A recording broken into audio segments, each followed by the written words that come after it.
A very good morning, children. Everyone had your breakfast? Yes, that's why everyone so energetic. Once recap what we have learned. Okay, children? Yes. So magnet. What is magnet? Magnet is a substance which possess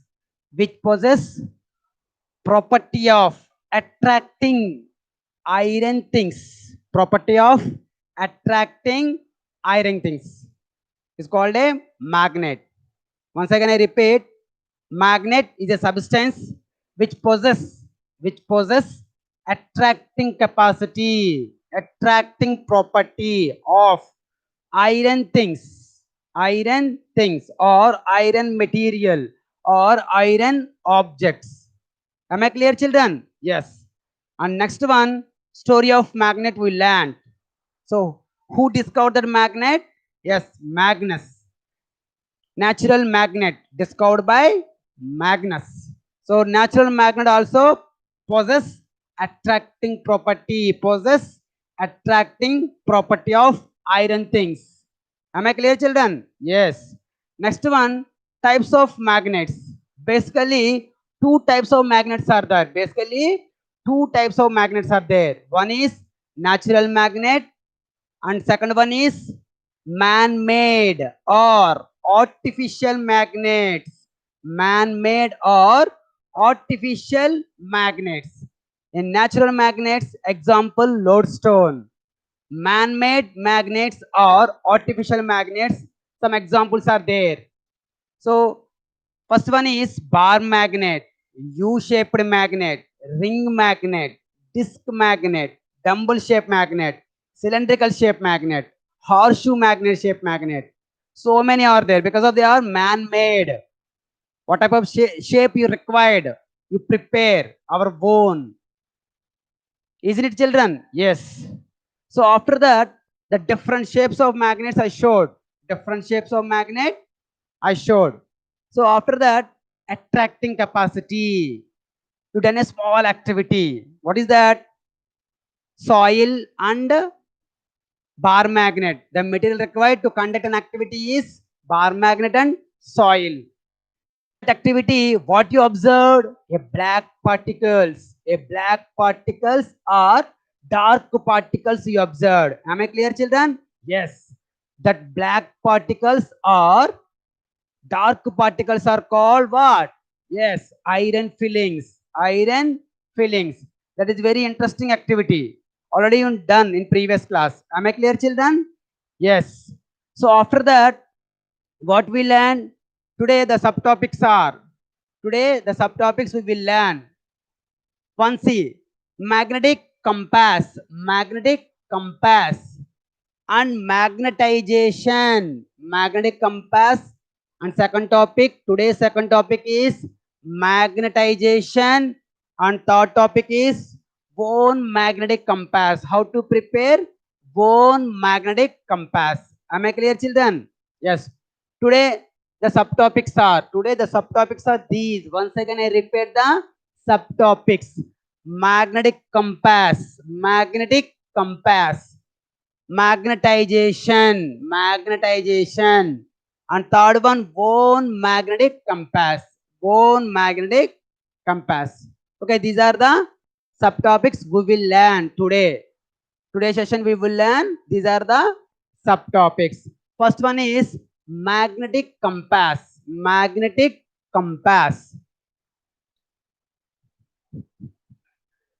Everyone note it down, children.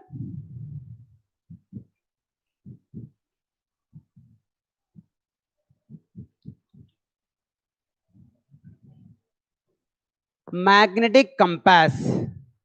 Put a heading, everyone. Put today date and draw the margin and follow. So magnetic compass. So this is a this is a magnetic compass. This is a magnetic compass. Am I clear, children? This is a magnetic compass. This is a magnetic compass. Am I clear? Yes. So how it is? It is in a small box. It is a small box. See, it is a the three dimension one. See, it is a small box. Am I clear, children? It is a small box. See, it is a small box. Magnetic compass is a small box. Magnetic compass is a small box. Am I clear, children? You see here, one glass covering is there. One glass covering. One glass covering is there. Inside, one needle is there. One needle. Yes, there. It is moving. Moving. That needle is moving. It is freely moving in the box. Am I clear, children? So remaining the directions are there. See, north, south, and east, west. The directions also clearly mentioned in the box only. So a compass is a small box. A compass is a small box covered with it glass. Covered with it glass and pivot insert one needle. Insert one needle. It is freely rotate. It is freely rotate. The needle freely rotate. And also the directions also marked. The directions also marked. Yes, am I clear, children? Yes. How many directions are there here? Yeah, yes, four directions. One is north, south, and east, west directions. North, south, and east, west directions. Am I clear, children? Once again, I repeat. So magnetic compass, it is a magnetic compass.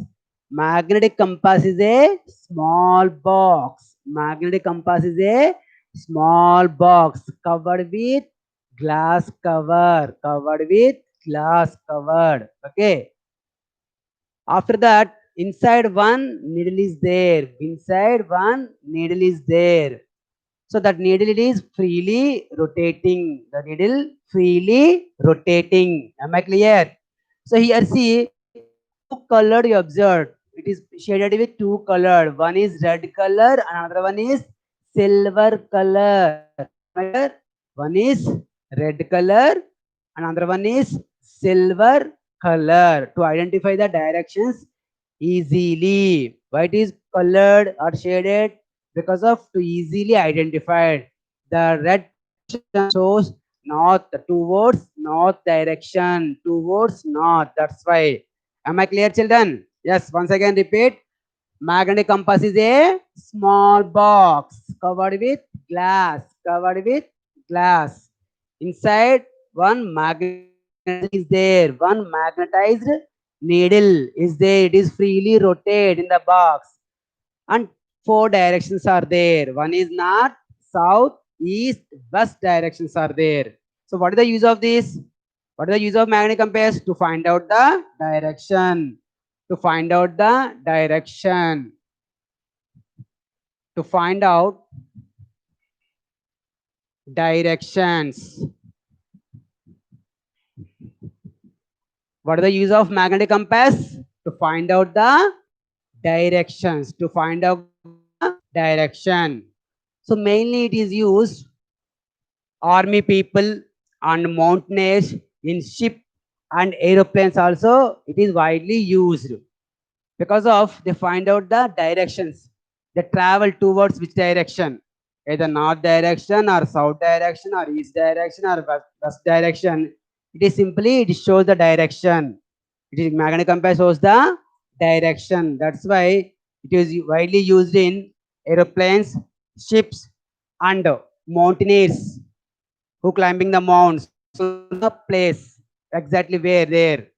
So this magnetic compass is used. Army people also use this magnetic compass to know the unknown places. To know the unknown places where they are. Suppose they went some unknown place where they are by using this magnetic compass easily find out which direction they are. Which direction they are. Nowadays, widely used that is Google Map. Google Map also based on this directions only. It gives directions. It gives also directions. Am I clear, children? Yes. This is the simple small box, but use is very widely used. It is used widely. It is used. Am I clear, children? Yes. But it is in a small box. Magnetic compass is a small box covered with glass.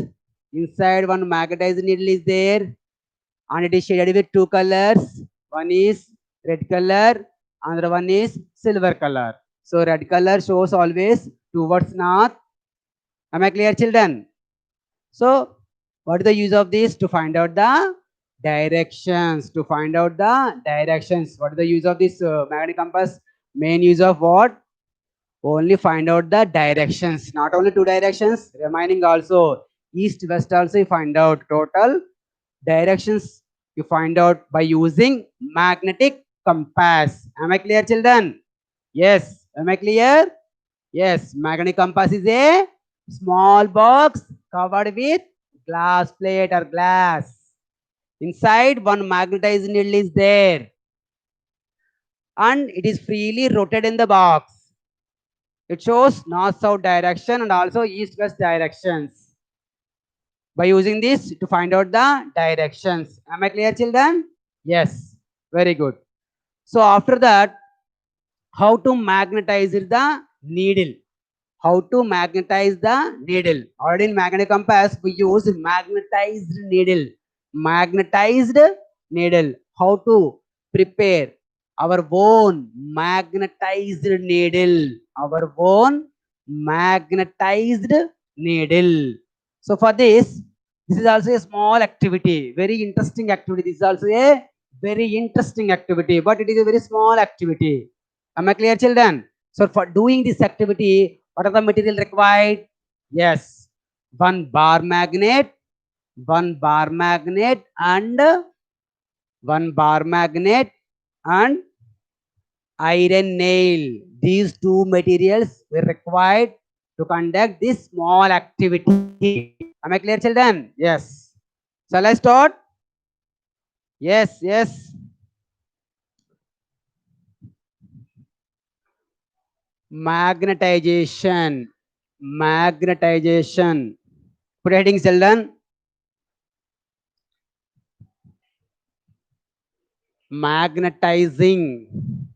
Magnetizing a needle. Magnetizing a iron nail.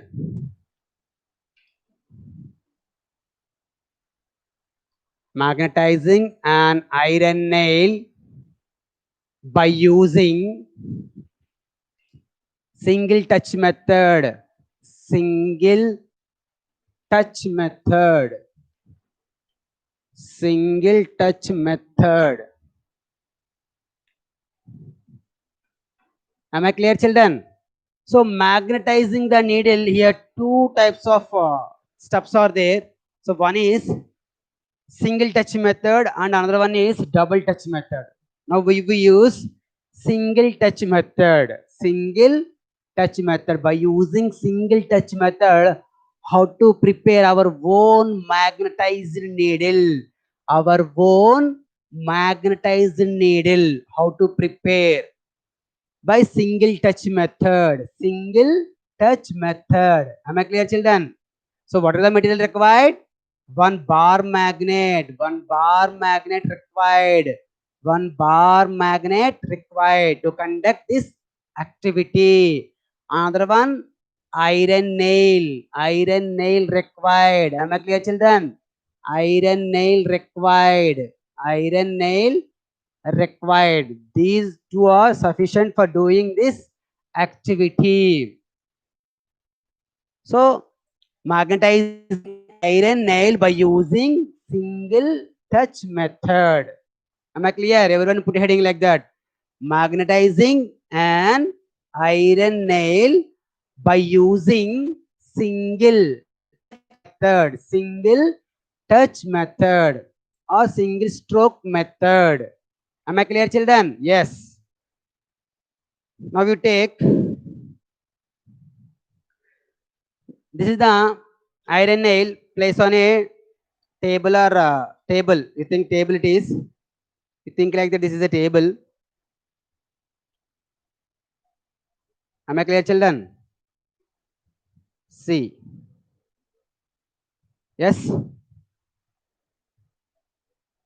Place on a table. Take a iron nail and place on a table, or here duster it is. Am I clear, children? Okay. Place on a duster and take bar magnet one end. Bar magnet one end. That's what is single touch method. One end, and place on one end of the nail. One end of the nail. Along the nail, it is move up to end of the nail and lift gently and come to again first end of the nail and come to last and lift gently. Come to first and move along the nail and lift gently and come to first. Am I clear, children? Yes. Doing like this 20 to 30 times. 20 to 30 times. Am I clear, children? So take a nail and keep on duster like this and take bar magnet. That bar magnet end keep at place of one end of the nail and drag along the nail up to end and gently lift. Again come to first and move or drag at the end of the nail and again gently lift. Do it like this several times up to 20 to 30 times. Am I clear, children? 20 to 30 times. Do it like this. After that, the nail acts as a magnet. The nail acts as a magnet. This is the magnetization and iron nail by single touch method by using bar magnet. Am I clear, children? By using bar magnet. Do it like this 20 to 30 times. 20 to 30 times. So what are the precautions take here? Always magnet move one direction only. Always magnet move one direction only. That is the first precaution. And second one, don't drag the magnet back and forth. Don't drag the magnet back and forth. These two are the precautions we took here, and repeat this activity again and again. Am I clear, children? It is several times doing like this. After that, what happened? After that, what happened? The iron nail acts as a magnet. The iron nail acts as a magnet. Am I clear, children? Yes, once again, repeat this process. Listen carefully. For doing this activity, what are the material required? Yes, one is bar magnet, another one iron nail. And place iron nail on a table or duster as shown in the figure. Yes, take a bar magnet and keep one end of the bar magnet and one end of the iron nail and move along the iron nail up to end and gently lift. Again come to first. Do it like this several times. After that, the nail acts as a magnet. The nail acts as a magnet. Am I clear, children? Yes. What are the precautions took here? What precautions? First one is magnet moves only one direction. Magnet moves always one direction. And second one, don't drag the magnet back and forth. Back and forth. Am I clear? Yes, yes, yes. Now it is check. Is it magnetized or not? One check. How it is check? It is a magnet. That now it is iron nail is a magnet. Now iron nail is a magnet. So how it is check? By using iron things, by using iron nail or iron pins like that. It is check. See, children.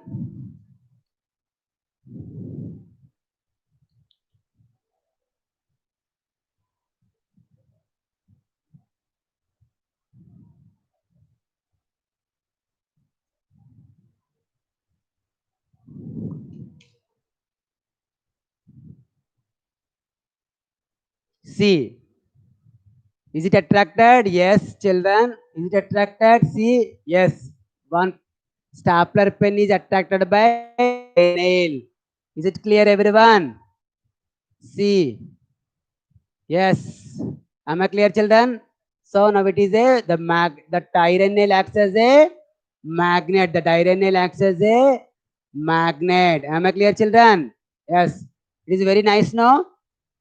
Now that iron nail acts as a magnet. That's why it attracts iron things.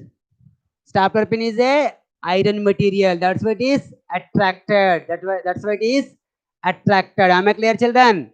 So by doing this, we prepare our own magnetized needle, our own magnets by doing this magnetization method. Am I clear, children?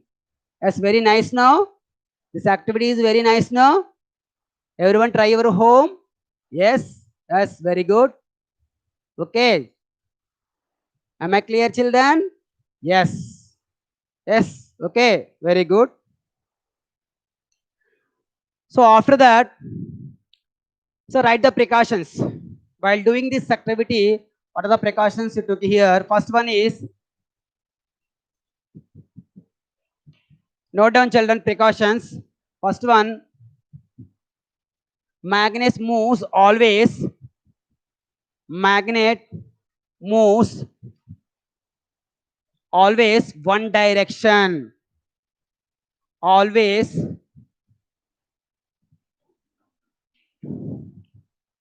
one direction. Magnet moves always one direction. That is the first precaution while doing this activity. The first precaution it is magnet moves always one direction. Am I clear, children? Yes, note it down. And second one is don't drag. Don't drag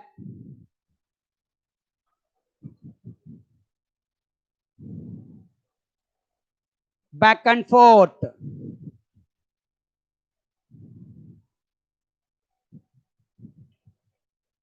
Am I clear, children? While doing this activity, the bar magnet don't drag. The bar magnet don't drag back and forth. So these are the two precautions while doing this activity. Am I clear, children? Yes. Yes. So this is once again repeat magnetizing an iron nail by using single touch method. Keep heading. After that, already process you well aware of that. Yes. Precautions you know down. Magnet moves always one direction. Magnet moves always one direction. Second one, don't drag back and forth. Don't drag back and forth. While doing this activity, the bar magnet don't drag back and forth. Am I clear, children? Yes. Am I clear, children? Note it down. Magnet moves always one direction. One direction only. And next one.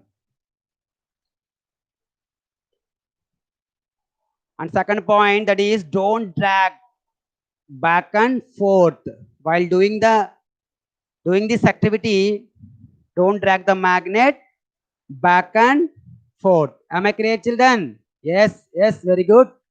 So today these two subtopics are completed. Magnetic compass and magnetization. And third one is own magnetic compass. How to prepare our own magnetic compass. Already I showed one magnet. Okay. So now how to prepare our own magnet. Put a heading. Make your own magnet. Make your own magnet. Own magnetic compass.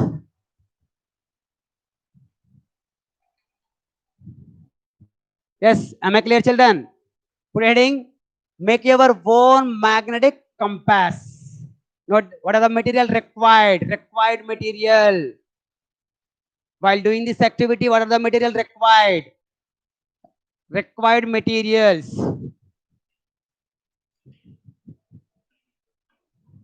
So first one, a plastic cup or paper cup. A plastic cup or paper cup. Am I clear, children? First one, yes. Second one, magnetized needle. Magnetized. Magnetized. Magnetized needle. And second, third one, thermocol in the shape of circle. Thermocol. Thermocol. Circle shape.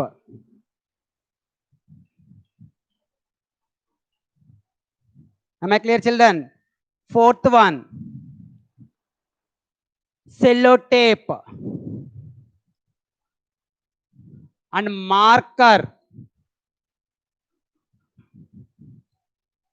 Fifth one, that is marker. Note it down, children. And sixth one, detergent. Detergent. Detergent. And water. So these are the material required to conduct an activity. Yes. See, this is the plastic cup. Okay. Plastic cup. Next one is magnetized needle. Needle already you magnetized. Just now only you magnetized one needle. Yes. Magnetized needle. This is the second material. And third one, thermocol in the shape of circle. In the shape of circle. See, thermocol. Okay, children. This is the third required material. And next one, sellotape. Yes, sellotape. Okay, children, sellotape. And next one, marker. Yes, one marker. And next one, detergent. So this is the detergent. Am I clear, children? In this box, detergent is there. Okay, children. Yes, this is the detergent powder. Okay. And next, water. So it is water. Okay. These are the material required to conduct this activity. Once again, repeat. Make your own magnetic compass. Make your own magnetic compass. What are the material required? What are the material required? Plastic cup or paper cup and magnetized needle, thermocol in the shape of circle shape, and sellotape, marker, detergent, and water. Note it down, children. These are the material required to conduct this very interesting activity. This is also a very interesting activity. Am I clear, children? Yes, yes, very good. So once again I repeat, make your own magnetic compass. What are the material required? Yes, plastic cup or paper cup. Note it down, children. Second one, magnetized needle. And third one, thermocol in the shape of circle. And sellotape and marker pen and detergent and water. These are the total how many? 7 materials are required. For doing this activity, how many materials required? Total 7 materials are required. Okay, children? Yes. Once observe carefully, everyone, children. Yes. So I take empty paper cup, plastic cup, pour some water in this. See? Okay, children? Yes.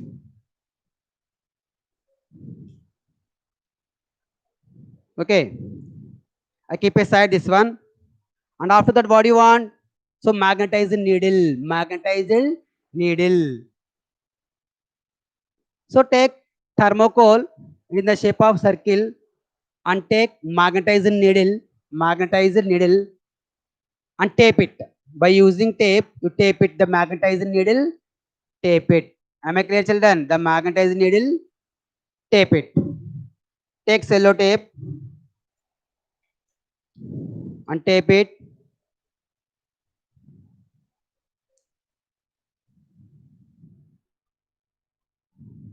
Okay, children, see.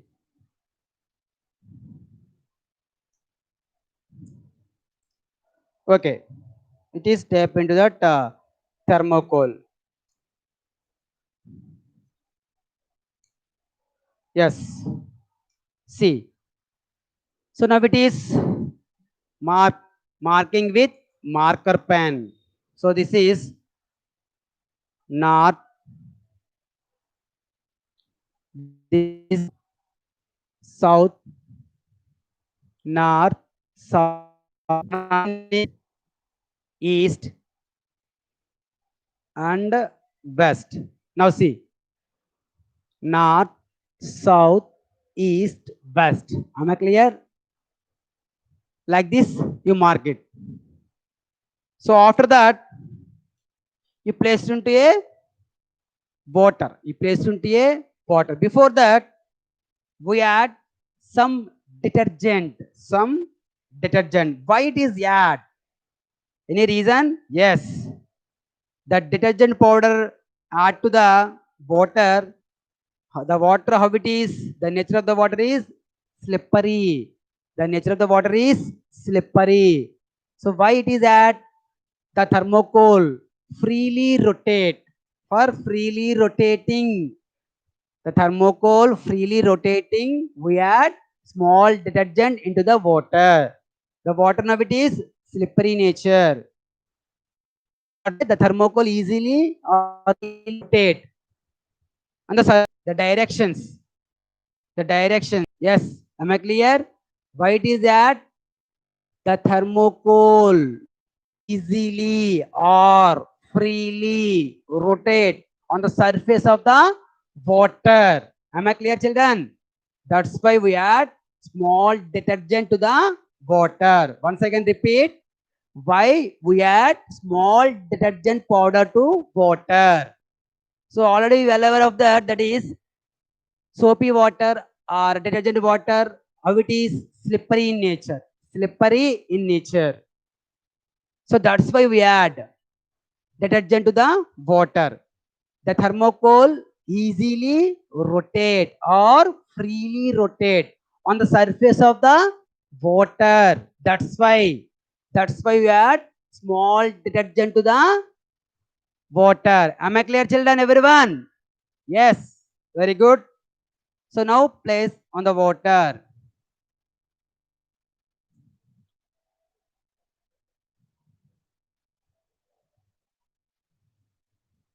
Yes. See, it is freely rotating in this. It is freely rotating. Once it is, I am disturbed the thermocol. Yes, see. So after that it is showing north-south directions. After it is showing north-south directions. Am I clear, children? Same like our magnetic compass. Same like our magnetic compass. Same like our magnetic compass. It shows north and south directions. Am I clear, children? Yes. So this is our own magnetic compass. This is manufactured magnetic compass. Okay. Am I clear, children? Yes. So this is the material required to conduct a simple our own magnetic compass. Our own magnetic compass. Am I clear, children? Everyone? Yes. Am I clear? Yes. So once again, I repeat this process. Make your own magnetic compass. Make your own magnetic compass. What are the material required? What are the material required to conduct this activity? Am I clear, children? Yes. First one is plastic cup. First one is plastic cup or paper cup. And second one is magnetized needle. Second one is magnetized needle. And third one is thermocol. So in the shape of circle. And fourth one is sellotape. And fifth one is marker pen. Am I clear, children? Fifth one is marker pen. And sixth one is detergent, and seventh one is water. Am I clear, children? By using this, by using all seven materials, you construct our own magnetic compass. How it is? Take a paper cup or plastic cup and pour some water in that. After that, we add some detergent powder. Why it is that? The thermocol freely rotate on the surface of the water. Freely rotate surface on the water. That's why. That's why you add. That's why you add say small detergent to the water. So after that, you place the thermocol surface of the water. Before that, you fix the magnet with the help of tape. With the help of tape. Am I clear, children? Yes. As once again, you see it is clearly uh, transferred to this other plastic cup. It is clearly visible to everyone. Yes. See, it is easily rotate. Once I am disturb it, see it is.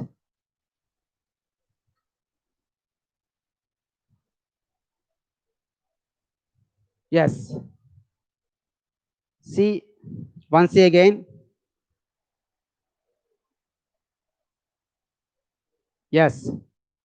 So it shows north and south direction. This side north, that side south. This side north and that side south. This magnetic compass also shows same like that.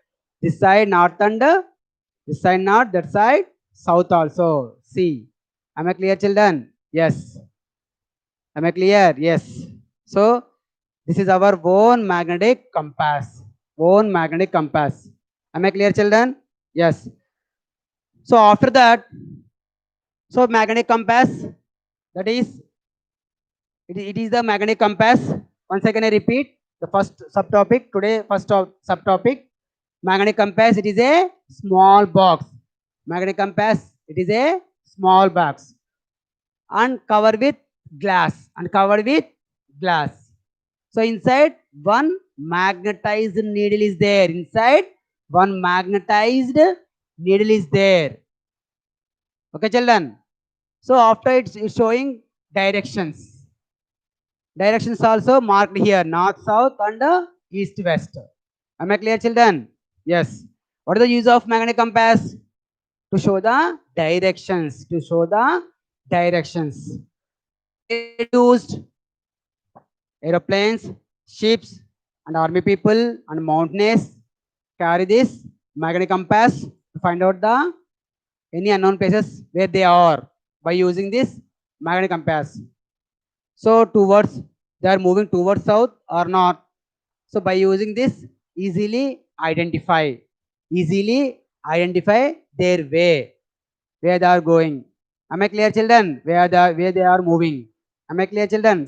That is the use of magnetic compass. That is the use of magnetic compass. Nowadays, we use in ourselves Google mapping. Am I clear, children? How it is possible? That Google mapping also shows the directions. Some place you fix on the cell, it shows the direction towards north, towards east, towards west, towards east, like that. So based on this property only, based on this property. What is this property? By which property it is working? Yes, directional property. By using directional property, the magnetic compass is prepared. By using directional property, we prepared magnetic compass. What is directional property? Magnet always come to rest in the direction of north and south. This property of magnet is called directional property of magnet. By using this directional property, what you prepared, what you one magnetic compass make you compass. Yes, by using only this directional property. By using this directional property only, prepare our own magnetic compass. Prepare our own magnetic compass. Am I clear, children? So always, this is the direct. Yesterday I showed the directional property in previous class. Once again I show. See, See children. So this is the main use. So how it is used? Take a iron stand and thread it and tie at the center of the magnet with the thread. Am I clear, children? Yes. So after that, it shows which direction it is. North and south directions. North and south direction it's showing. So this is the directional property of magnets. So the required material here, what are the required material? Yes, one is iron stand and another one is bar magnet. Another one is thread and tied at the center of the magnet with the help of thread. Once you disturb, so after some time it is comes to rest position. Rest position, same like as magnetic compass. That directional property we used. Prepare magnetic compass. Either this one or our own magnetic compass. This one or our own magnetic compass with the help of which property? Directional property only. Directional property only. Am I clear, children? Yes. So what is directional property? Yes, it comes to north-south direction. This is north, that is south. See the red portion? It is showing north direction and blue portion or blue shaded part shows south direction. Am I clear, children? Yes. So every magnet has how many poles? Yes, two poles. One is north pole, another one is south pole. North pole and south pole. Am I clear, children? Okay, once again I repeat the directional property of magnets. So this is the process or this is the activity. For doing this activity, what are the material required? Iron stand, one thread, and bar magnet. With the help of thread, you tied magnet at the center and tied it. Okay. So after just you disturb it, what happen? It is rotating. After sometimes it comes to rest position or stationary position. In that position it shows which direction? North south. Am I clear, children? Every magnet has always come to rest in the position of north and south. This property of magnets is called directional property of magnets. Directional property of magnets. Am I clear, children? Yes. So by using this directional property, what we prepare now? Yes, our own magnetic compass. Our own magnetic compass. It works on the principle of directional property only. It works on the principle of directional property only. Am I clear, children? Yes, it comes to again this side north and that side south. Am I clear, children? Yes. So after that, magnetization. How to magnetizing a iron needle or iron nail or iron material. For doing this, simple what we required? Only two things we required. One is bar magnet. One is bar magnet. Another one is iron nail. Iron nail. So what is the process? How to prepare your own magnetized needle? Yes. So simple that magnetized that iron nail place on a table or bench and take bar magnet place at one end of the nail and move along the nail up to end, then only you gently lift and again comes to first position, and again move along the nail only. So what are the precautions to? Yes, two precautions. What are they? First one, magnet always moves one direction only. Magnet always moves one direction only. And second one, don't drag the magnet back and forth. Don't drag the magnet back and forth. Am I clear, children? Yes.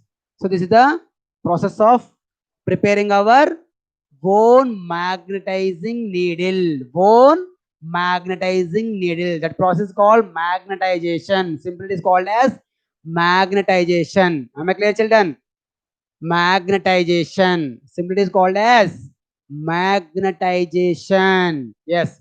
Next one, bone magnetic compass. Bone magnetic compass. The material required. Total 7 materials are required. Plastic cup or paper cup, magnetized needle, thermocol in the shape of circle, and sellotape, marker, and detergent, and water. Yes, these are the material required. Am I clear, children? Yes. By using this material, just now prepared our own magnetic compass. Own magnetic compass. Am I clear, children? Yes. These are the subtopics today we learned. Am I clear, children? I think everyone understood. I repeat 2 times. Am I clear, children? Yes. I think everyone understood. Good? Yes. Yes, good. So these are the subtopics. So note down, children, today's home task. Home task note down, everyone, children.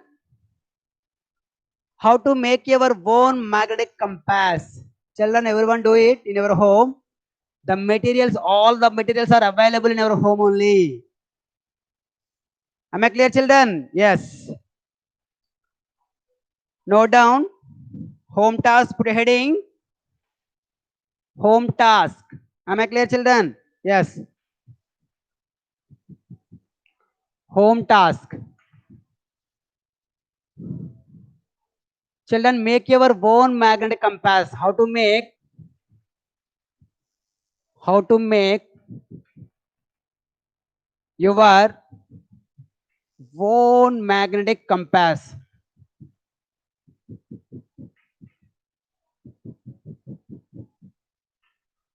Note it down, children. This is the today's home task. Am I clear, children? How to make your own magnetic compass. Okay, children? Yes. These are the subtopics we learned today. So once again, repeat magnetic compass, magnetization, and bone magnetic compass. These 3 subtopics we learned. We learned. Am I clear, children? This is the home task.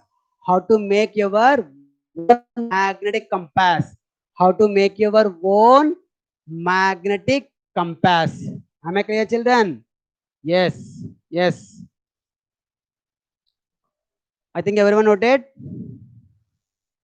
Yes. So tomorrow we will learn that attraction property and repulsion property. That means the properties of magnets we will learn. These are so very interesting, children. So tomorrow what we learn, what we will learn?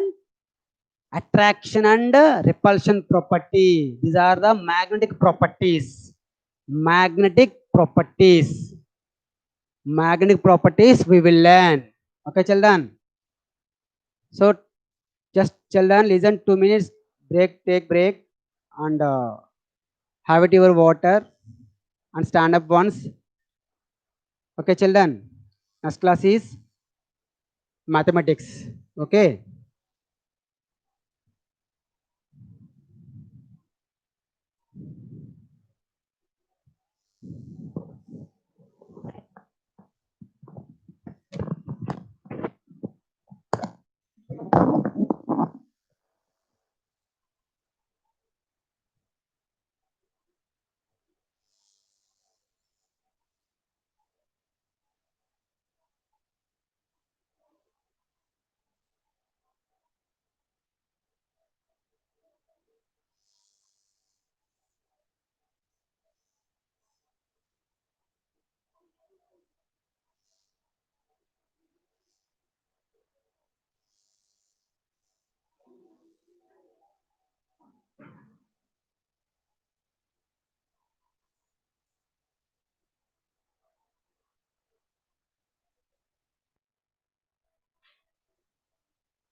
A very good morning, children.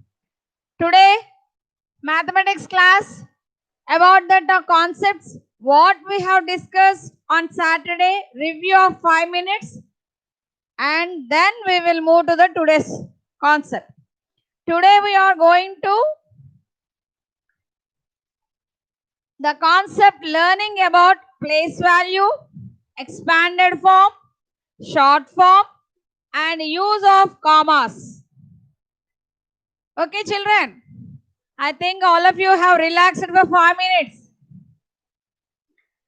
Getting ready with mathematics notes. Have you done the homework also? I think. Okay, children. What we have discussed on Saturday's class, estimation of or rounding the numbers. So estimation means it gives the approximate value, not the exact. So that one we have discussed. Most of the cases will use the rounding only the numbers. In depth, if you want the exact number, then we'll take that exact number. So when we are saying, we have taken the examples also. For an examination, how many people are appeared? You may say roughly 9 lakhs people have appeared for SSC examination. Isn't it? So in the such a way, when we need estimation of numbers, that may be rounded to tens, hundreds, thousands, 10,000s, depending upon our necessity to that number. So we have to follow 3 rules for estimation of rounding the numbers. That is, first we have to observe for which it is has asked to rounded. Suppose if a number is asked to round it to tens, then what we have to do? we have to think about the number line. That given number is 73. It is nearest to 70, the lowest tens, the upper tens. 73 lies between the number line, rounding numbers of 70 and 80. So we will take that middle point as consideration. We will take standard form that 75. The number given is either right side of 75 or left side of 75. First we have to decide. Then we will say that 73 will be rounded to either 80 or 70. How can you say? If it is less than 75, it will be rounded down. It will be rounded down. That means it will become 70. Clear, children? So, this is about estimation I am telling. Estimation, review of estimation. Already this one we have done.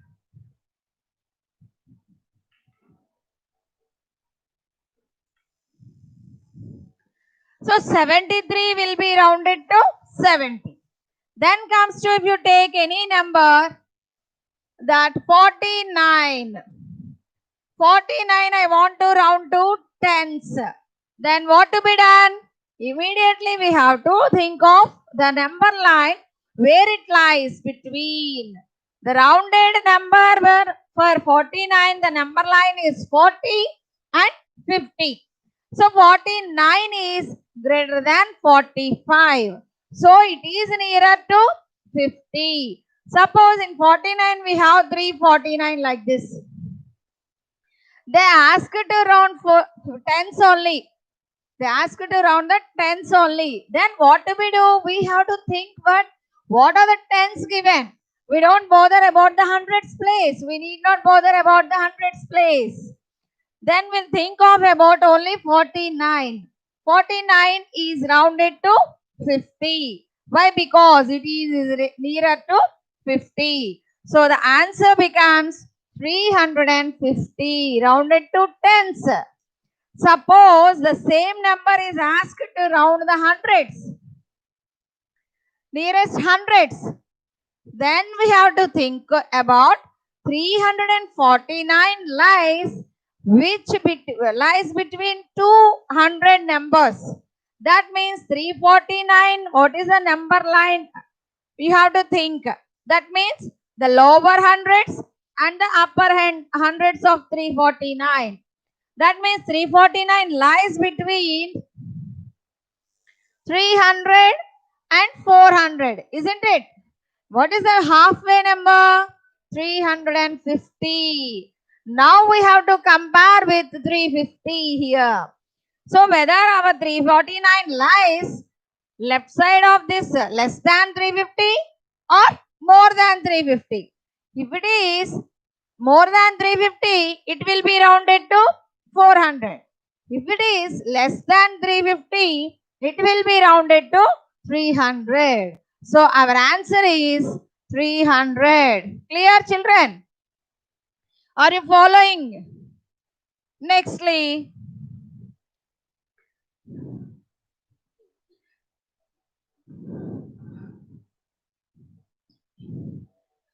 three 4,385. It is asked to round it to hundreds or rounded to thousands. Rounded to thousands. So what we have to think immediately, what is the number line of the given number? That means starts what is the starting thousand number and the ending thousand number of the given number. That means it is a 4,000 number. The number line lies between, that is 4,000 and that 5,000, isn't it? Can we take 3,000? Is it will be rounded to 3,000? No, it is already 4,385. Okay, then there may be chance of 4,000 or 5,000? That will be decided by taking consideration of the halfway number. That is, what is the halfway number? 4,500. The given number to be compared with 4,500. Then it lies on the left side of 4,500 or it is greater than 4,500. On which side it lies? It lies on the left side, 4,385. So it will be rounded to 4,000. The answer is 4,000. Clear, children? The same rule to be applied for whatever the number they have asked to round. One more thing. If you want to take, suppose 5,679 is asked to round 5,000. Suppose if you take 5,500. So ask to round the thousands. 5,579 is asked to round the thousands. So what will be our answer? How can you decide? You have to think firstly number line of the given number. So what is the given number's number line? It lies between 5,000 number and 6,000 number. Is it clear, children? Then we have to check with the halfway number. What is the halfway number? 5,500. So 5,500, here we have one convention. That means the middle number and the above number will be rounded to upper thousands. That means if 5,500 and above, it goes to rounded to 6,000. Then suppose if 5,000 and above, that means 5,500 below, it will be rounded down. We will say rounded down, rounded up. Up means we are going to next hundreds or next thousands. Then the given number is 5,579. Here it is given 579. It obviously, it goes to the next thousands. So our answer is 6,000. Yes, clear, children? These are the points you should remember while doing the rounding and estimation of numbers. Yes. Now today we'll move to our concept. That is place value. That is place value. So what do you mean by place value? Place value of a digit is the position where it lies in the number. That means suppose if you take any number, the place value differs from number to number. That means if you take suppose 473. Here the place value of a digit, how do you get? First of all, we will know. Then we will differentiate the place value of 4 in different cases. So firstly, what do you mean by place value? Place value of a digit in a number is the product of the digit with its place. That means where it lies or position. Again, I am telling the place value of a digit in a number is the product of the digit and its place. Then you will get one value that is called place value. Place value is different from place. Place means where it lies. Place value means the multiplication of the place with its digit. Clear, children? Suppose, so how do you get the 473 place value? Place value of 473, that is how you will get 4 is in which place? That is hundreds number. So without writing the places, you can say, otherwise you can write the places. That is actually ones, tens, hundreds. Yes. Now place value means 4 into 100. In which place it is? Hundreds place. So we have to multiply the 4, digit 4 with its place. That means where it lies. It is in hundreds place. That's why we have to multiply the digit 4 into 100. Then 4 into 100 how much? 400. 4 into 100 is how much? 400. Then what is the place value of 7? What is the place value of 7? So just now we have learned that. What is the place value of a digit? We should not forget forever, children. If you learn a concept now itself, it will be forever. You should keep remember. That means, how do you get place value of 7? 7 should be multiplied by its place. 7 lies in which place? 10's place.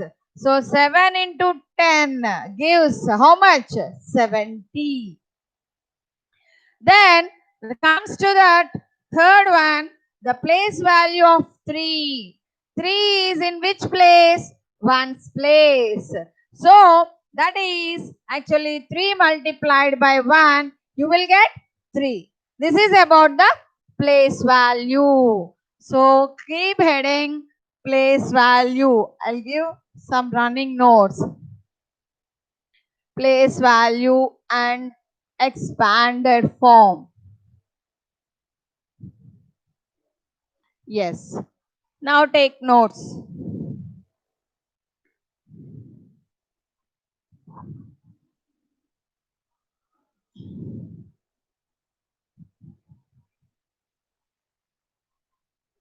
Place value. The place value of a digit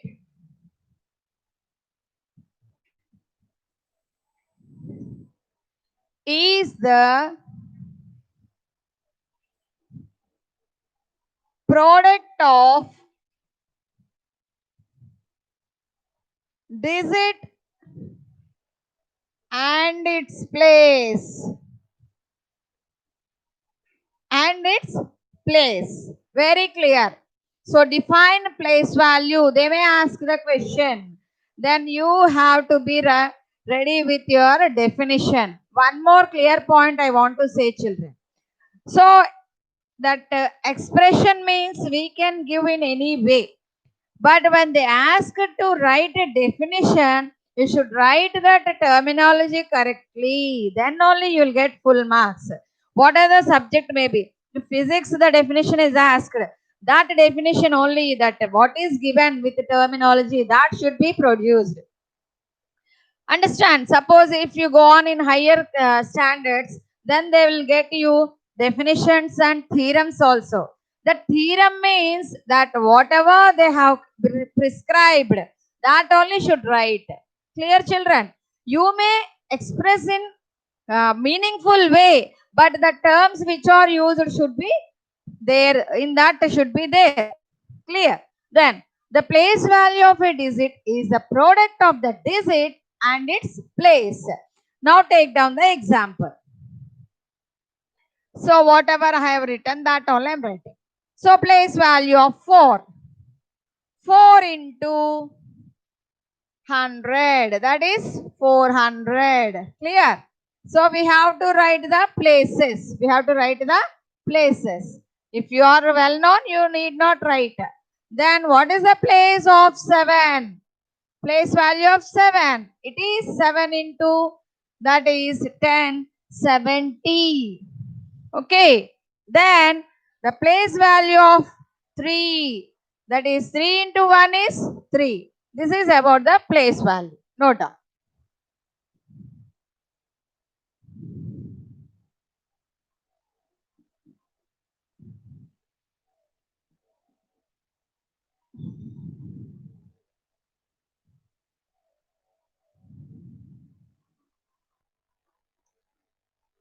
Then what is expanded form? Expanded form is nothing but the sum of the place values of all the digits in a number.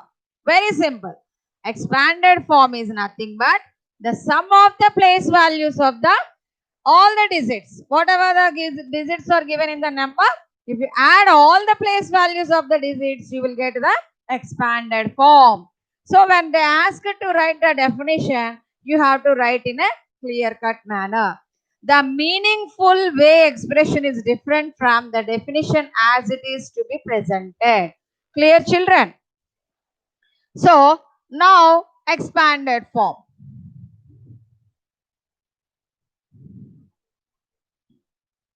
Now take down the definition of expanded form. Expanded form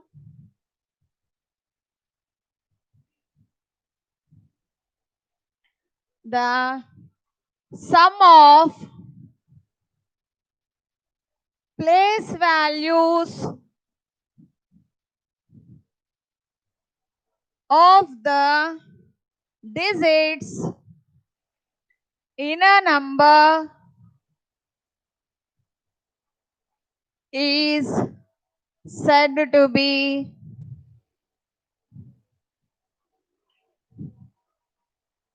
expanded form.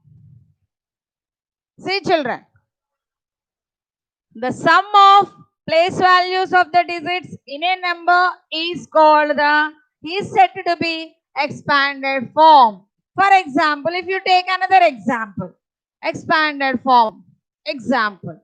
So 5672. So what we have to, how to get places? Expanded form, we already know how to write the place values. The sum of the place values is nothing but the numbers expanded form. So first, immediately the first step, we have to place the places. We have to place the places. The rightmost place is ones, followed by tens, followed by hundreds, and followed by thousands. Clear, children? Then what is the place value of 5? How do you get? This is 5 into 1000. Isn't it, children? It is in thousands place. The digit should be multiplied by its place. Then you will get place value. Most of you are doing mistake. Place value is different from its place. When I ask you to write the place value, you should write the value, how much you got by multiplying the digit with its place. Then 5000 plus 6 in hundreds place. So 6 into 100. 6 into 100. Then plus 7. 7 into 7 in which place? Tens place. So 7 into 10 plus then 2 in which place? Ones place. So 2 into 1. This is the way you have to write. Then finally you will get 5 into 1000 is 5000 plus 6 into 100 is 600. 6 into 100 is 600. Then 7 into 10 is 70 plus 2 ones are 2. Clear? This is the expanded form of the given number. 5000 plus 600 plus 70 plus 2. Here we have a small difference. This is called expansion of the number. This is called expanded form of the number. A small clarity. That means this is called expansion. This is called expanded form. Till now, you known that name expanded form. The before step is called expansion of that given number. Clear, children? No doubt. Then we'll move to the exercise immediately.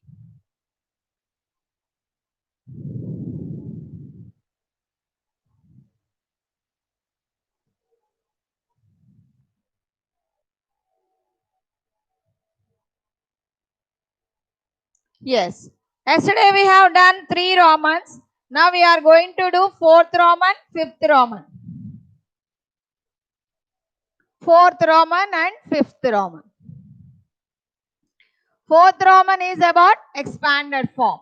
Fifth Roman is about short form. So first one,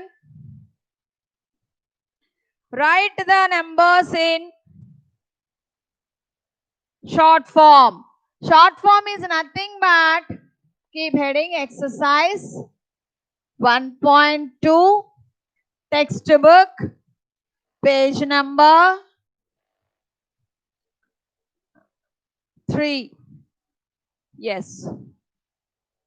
Okay. Now comes to fourth Roman. Firstly, they have asked that short form. The short form is nothing but the opposite of expanded form. That means if you take, see, write in short form, write the numbers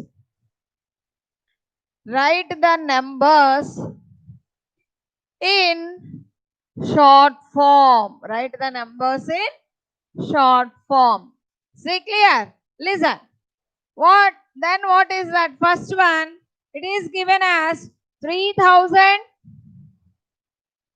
plus 400 plus 7. Here what is given? This is the form of expanded form. This is expanded form. They ask to write the short form for this number. How to write a short form? How to write a short form? So what place values are given? First we should identify. What is the number given? That means, is it a thousands number or 10,000, lakhs, crores? It depends the highest place value. First it is given the highest place value. What is the highest place value here? 3000. The number is 3000's number. That means 3000 number means thousands number. How many digits will be there? 4 digits, isn't it? So you have to bifurcate what places they have given. So it is a thousands place. You can write upper of that number. Then 400, hundreds is given. Then it is given single digit means which place it is. Single digit means it is a 10. Is it a tens place? No, it is a ones place. Now, one place is missed. That you should identify, children. So, actually, ones, after what place should be there? Tens. Is it there? No. So, immediately, while writing the number in short form, you should identify whether all places are given or not. Whether all places are given or not. Here thousands is given, hundreds is given, tens not given. So in the tens place we need to put a 0. So start writing the bigger places 3, hundreds digit is 4. Then we did not find any tens place. So 0. Then comes to 7. This is the way you have to write the short form. Clear? Take another example. Then you may get clarity, more clarity. Then B1.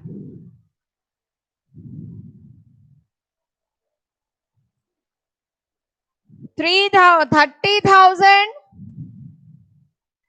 plus 500 plus 20 plus 5. 30,000 plus 500 plus 20 plus 5. So, after giving that expanded form, what is the first step we have to follow?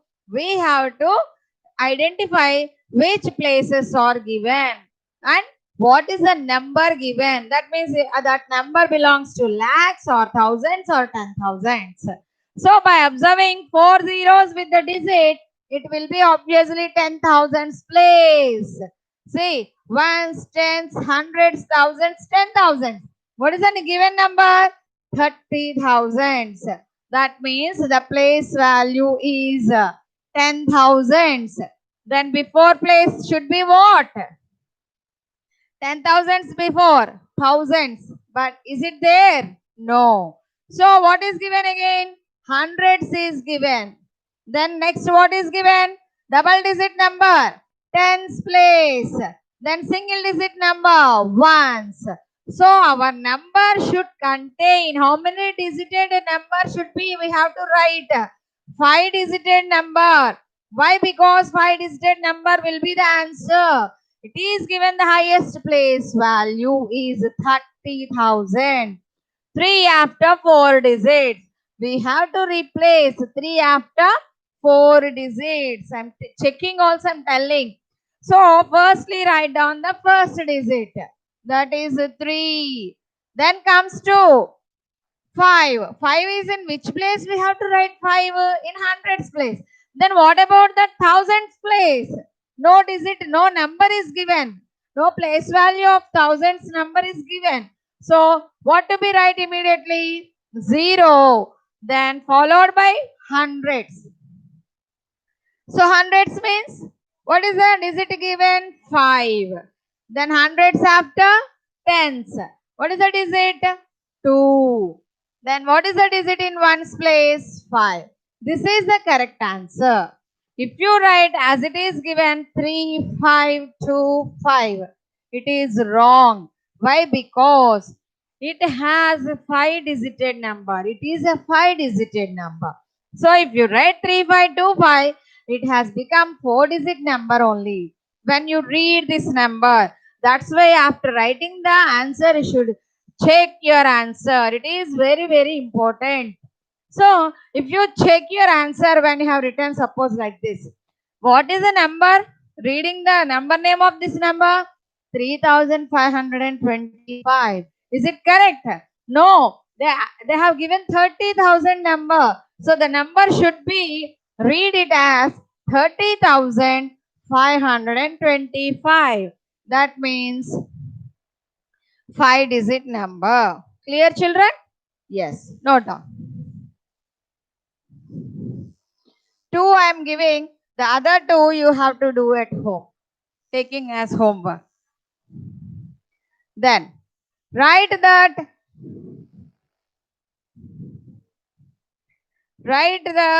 expanded form of the numbers. Write the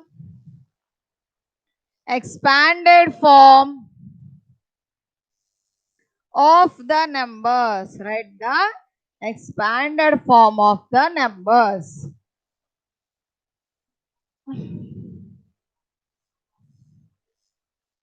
Yes. Now take first sum. 4,348. You can write. I'll write 30,000 or 22,222. 22,222.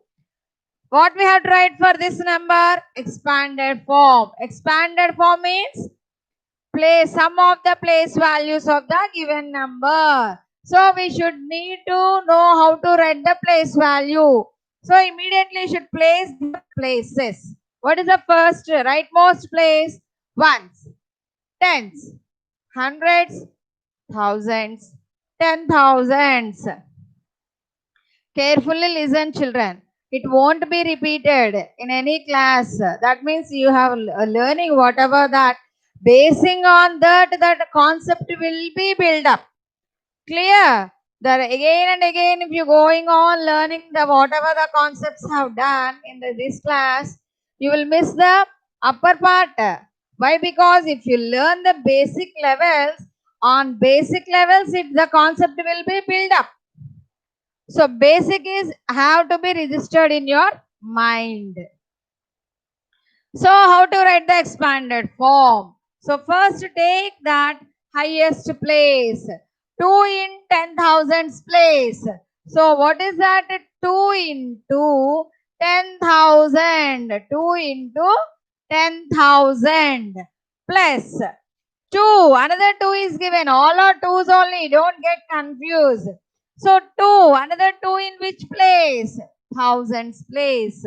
So 2 into 1,000 plus comes to hundreds place. Hundreds place means 2 into 100 plus Then what is the tens place? That there also you are having 2. So 2 into 10. Lastly, 2 again in ones place also 2. That is, it is 2. So 2 into 1. Is it visible for everyone? Okay. Now, what is the form of this one? This is expansion form of the given number. Then you will get the expanded form. Now, here 2 into 10,000s. If you multiply any number with multiples of 10, those many digits you put after that digit. Suppose 2 tens are 20, 2 hundreds are 200. That means we are keeping those many digits in the question. That means multiplier. Those many digits in the product. Answer. That is 2 after we have to put 1, 2, 3, 4 zeros. Plus. Then 2 into 1000. 2000. Very careful while writing the zeros. As many zeros you like, you can't write, children. Isn't it? If you put unnecessarily extra zero, it goes wrong. Or also if you forget to put as many zeros are needed, if you forget to put 1 zero, it goes wrong. So very carefully you should write while expanded form keeping the zeros. Suppose in lakhs, crores, we need to put 5 zeros, crores, 7 zeros like that. So here 20,000 plus 2,000 plus what is that? 200 plus 2 tens are 20 plus 2. This is the answer. Clear? Yes. Note down.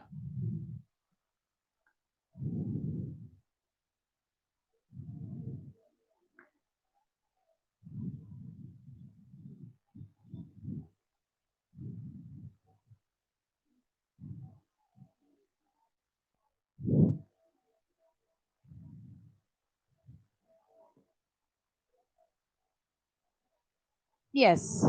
Now one more. Second sum. So what is the number given here? 75,000. 75,000.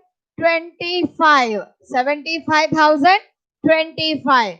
So they ask you to write the expanded form. What to do first? Immediately we need to put a places. That places we have to put. Ones, tens, hundreds, thousands, 10,000s. Clear? Now we have to do the expansion and expanded form. So they asked expanded form, you can write directly the expanded step. If they ask you to write both, some cases they will ask write expansion and expanded form. That also there in your textbook. Then you can write both. Otherwise, you can write directly the expanded form. Now, expanded form, how to get 7? First, from highest place, you should start. 7 in 10,000s. 10,000s means how many zeros we have to put? 4 zeros. So, 7 after 4 zeros. What number it becomes? 70,000. 70,000. You can check back also reversely. 7 after how many digits are there? 4 digits are there. So we need to put 4 zeros. Okay. Then comes to thousands. 5 is given. 5,000. We should multiply. We learnt no. The digit should be multiplied by its place. We are doing that and writing directly. That's it.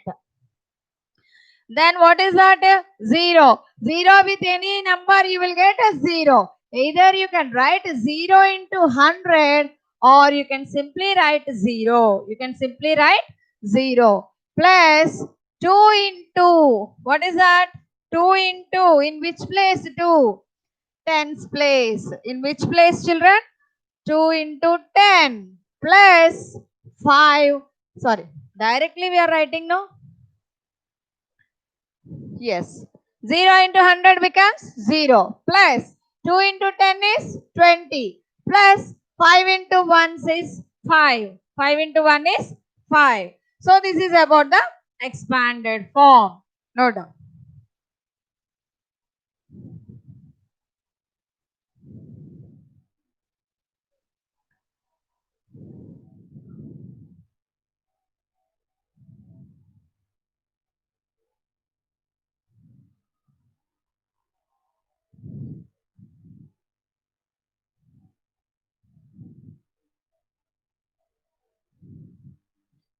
Yes. Now, in this class, we are going to larger numbers. Till that, in 5th standard up to 5th standard, you have learned that 5,000, 10,000s number. That's basing on that, they have given some review exercises. Now, in this chapter, you are going to learn large numbers, the places, large places. So, keep the heading, Introduction to Larger Numbers.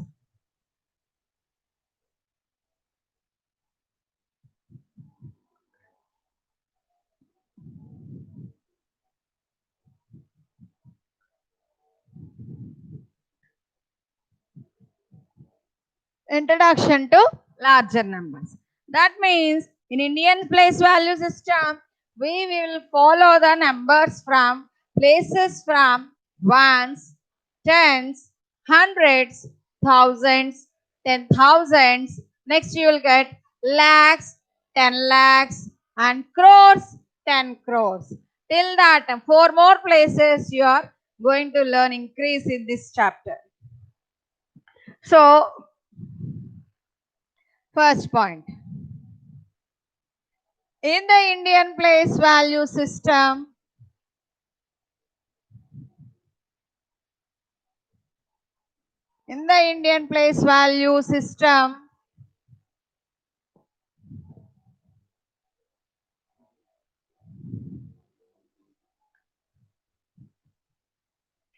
we have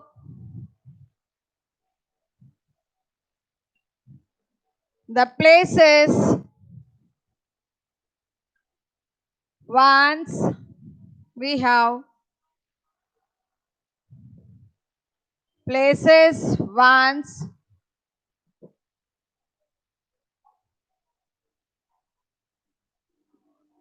tens, hundreds, ones, tens, hundreds, thousands, 10,000s, lakhs, 10 lakhs. So everyone, you need to get children this place value chart. This is the place value chart. Afterwards, I will write in a chart model. So, but everyone has to know what are the places in Indian place value system. So, lakhs, 10 lakhs, crores, 10 crores, and so on. Okay. So, here we have the periods. They have divided different periods. In Indian place value system, firstly we have 3 digits in ones period. Firstly we have 3 digits in ones period. Then followed by 2 digits in each period. 2 digits in each period. That means firstly we have ones period. Then we'll say that thousands period, 10,000s, thousands period, lakhs period, crores period. Like that, it is divided. So take down the place value chart. According to the periods, we will use the commas. Then if you put the commas, you can read the number very easily. Any larger number you can read easily by observing the commas. That is the use of commas. That also we will note down here. Firstly, you note down place value chart.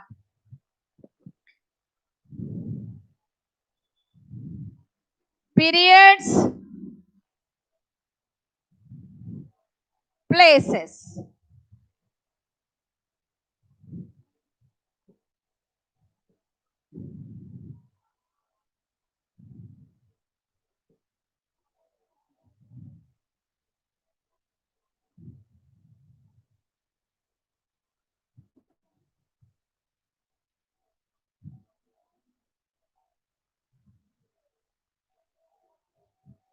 Periods and places will note down.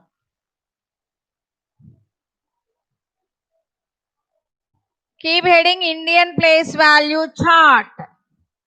This is Indian place value chart.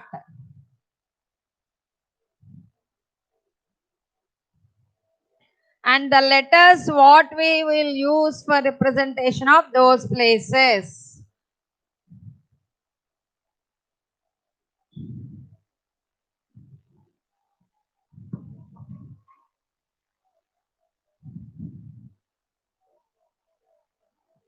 Yes. First rightmost place, that is actually ones. Then will comes to tens. Shall I write up places? Yes. Ones, tens,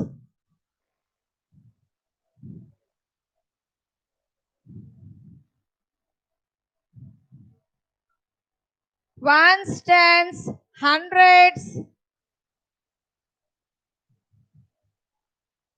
This is all three digits comes under one period. That is ones period. That is ones period. Okay. See, listen again. Ones, tens, hundreds, together comes ones period. These three together we will put into the ones period. Then we will move the, what is that, hundreds after we have thousands. Thousands. Then we have 10,000s.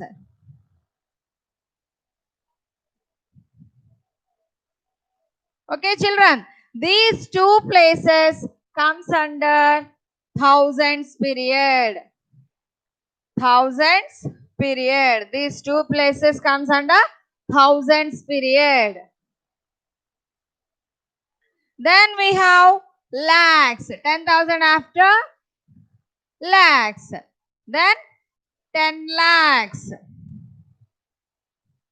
Right. Note down along with me, children. This lakhs and 10 lakhs together comes under lakhs period. Together comes under lakhs period. So, finally we have crores. 10 lakhs after crores and 10 crores. Still we have, but we need up to here in this. So, these crores and 10 crores together called crores period. Crores period. So, again, don't get confused and slowly write down. That means, actually, ones are represented by 0. That is O, not 0. O, letter O. Then tens are represented by T. Then hundreds are represented by H. Thousands by TH. 10,000s by TTH. Then lakhs by L. Small, capital L. Then 10 lakhs, TL. 10 lakhs will be represented by TL. Then comes to crores. Crores means C. Then 10 crores, TC. These are the letters we are representing with our letters. These are the letters we are representing the places. We are representing the places. Take down that chart very neatly. And you practice, children, not simply leaving that one. If you leave when I'm telling it, it will be very familiar. You may think it is very easy. Then, if anybody asks you to write, you should not, you do write, has to write without any mistake. For that, you need practice. Practice that places and all. Neatly write down. Basing on that, we are able to put the commas and reading the number and writing the number, everything you will get. Write down. Finish fast. You keep heading Indian place value chart. Periods and places. So, first Indian place value system speciality is nothing but firstly we will have 3 digits in ones period. Then we will have 2 digits in each period. If you observe, the ones period is nothing but 3. Ones, tens, hundreds, isn't it? Then comes to thousands period, you will have thousands and 10,000s. Both two places will come under thousands place. Then if you move lakhs, 10 lakhs together becomes lakhs period. Then crores, 10 crores. That is crores period. Is it clear, children? This is about the Indian place value chart.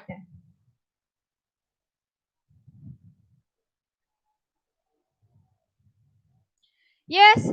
So this is about the Indian place value chart. Now take down. How do you get larger number? That means if you take the example, how do you get the next digit number? Larger numbers. If you take, for example, what is the single digit largest number? What is the single digit largest number? That is 9. Isn't it, children? When you add 1 to that single largest number, you will get the, what you will get? If you add 9 plus 1, what you are getting? 10. 10 is a double digit number. 10 is a double digit number. That means double digit number starts with 10. That is the smallest two-digit number. We can conclude so many points. 9 is the largest single-digit number. When 1 is added to that, we are getting two-digit number. So, two-digit number starts with 10 and ends by 99. Greatest number. That is 99. When you add 1 to greatest two-digit number, what you are going to get? Our answer is actually how much? If you add 99 plus 1, you will get 100. That means 100 is a 3-digit number. 100 is a 3-digit number. So that is the smallest 3-digit number. We have to conclude. We have to say, we have to remember that when you add greatest 2-digit number, 1, you will get a 3-digit smallest number. Okay. Then if you move, 3-digit greatest number is 999, isn't it? Yes. Then if you add 1 to that 3-digit number, you will get what? 4-digit smallest number. So if you go on doing like that, you will get 10,000. Then 99,999 plus 1, you will get 1 lakh. You will get 1 lakh. Then finally, same way, note down, children. So same way, you will get up to crores, 10 crores like that. So if you take 9,99,999 plus 1, you will get 10 lakhs. You will get 10 lakhs. Then, yes. That means here, what is this number? When you put commas, you are able to read that number. Okay, this is 99,000, this is lakhs, this is crores. 9 crores, 99 lakhs, 99,999 plus 1. It gives, that means, see, how many actually? 7, no, this one, this much. 99 lakhs. That means you are getting crores number. That means 1 crore has 7 zeros. Okay, this is the way you are getting larger numbers. That means next digit numbers. Here we are getting double digit number, then triple digit number, 4 digit, 5 digit, 6 digit number, 7 digit number, 8 digit number. So 1 and 7 zeros is nothing but 1 crore. Then if you say that, if you see simply these many zeros, you cannot read the number easily. When we put the zero, use of commas, when you put the commas, you can read the number very easily. That all about we will discuss tomorrow. Now it's time for home task. Take down all of you home task. Note down, children.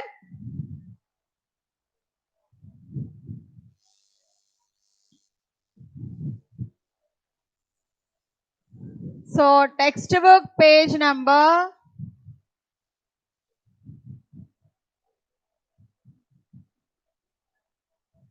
and sum number.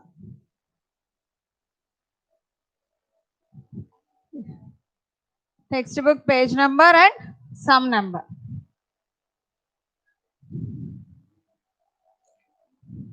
Okay.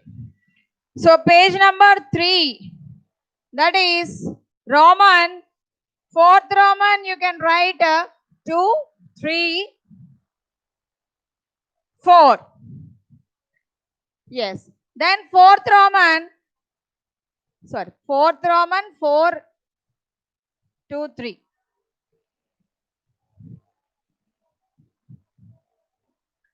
Then fifth Roman, you have to write 1, 3 and 4. Okay, children?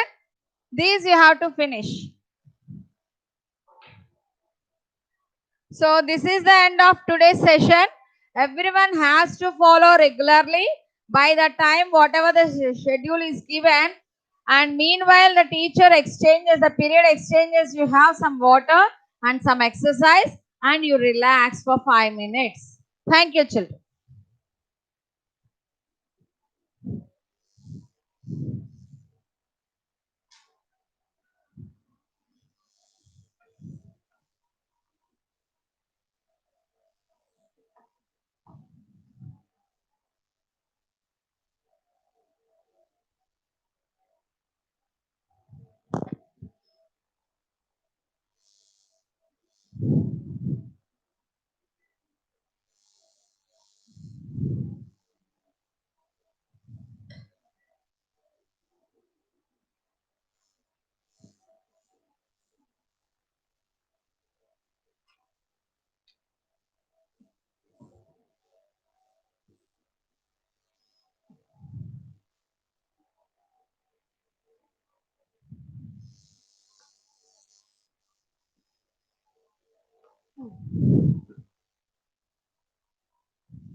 A very good morning, children. Welcome back to this online class. I hope you have read the textbook properly. And today, this class is specially related to our assignment because we had completed the total concept and we had discussed important concepts also of this lesson. That is a globe, in shape of the earth, and what do you mean by axis, poles, and also directions, continents, and oceans. And next, we had discussed the important concept of the globe, that is the latitudes and longitudes. So, isn't it, children? And regarding that, I think you might have completed the homeworks also. For every class, we are giving one homework. You have to complete that homework. And next, if you have completed that homework, it is easy to write this assignment because today assignment is being posted to you and already you have attached your maths assignment. The same procedure, you have to attach your social assignment also, and books list also given to you. So in that books list, there is a book is given for assignment. So there you have to write your assignment in a neatly manner. You have to write, and here the assignment procedure is only 10 questions we are giving. That each question carries 2 marks. 10 into 2, 20 marks paper. That is. So you have to read the question properly and answer that. Answer it. And one more thing, while you are presenting the answer, the keyword must be present and neat handwriting. And in that book, you have to write your assignment. And again, afternoon we'll have a Google Meet. There we can discuss clearly. And the first in this class, we are going to discuss. So, what are the important concepts or the important questions are related to this assignment? Because it is related to entire lesson. So once again, we will have a quick review what we have discussed in all the classes and also in our revision review period also. So based on that, you have to write the assignment, and this assignment marks will be posted in your scholastic records. So that is the reason you must and should read the textbook properly and maintain your running notes. And in that running notes, whatever the points you have wrote down, so based on that, you have to write your answers. But once again, I am giving again some important concepts how to write that answers. The keywords what we have discussed, I am going to give now in this class. So first of all, we had discussed about that the globe, isn't it, children? So here, once if you want to write that answer, immediately you should have an image in your mind, that is a globe. So what is the shape of this globe? It is a round or in a spherical shape. So it is a model of the earth, or it is a replica of the earth. Why? Because planet earth is a very huge one. It is a third planet in our solar system. So for that huge planet, if you want to know where it lies, where is the places are lying, so all these things, if you want to know that, definitely we need the model or one example or any object, isn't? So that's why globe is the important object which can give the clear details about that earth surface. So by observing this one, first you can write that what is the shape of that. It is a spherical in shape. And next thing, so here on this globe we are observing that it is a blue color is more. So based on that, what we can get that earth is a blue planet. Why earth is a blue planet? Because a majority portion of the earth's surface is covered with water. So for that, how you have to answer it? See that?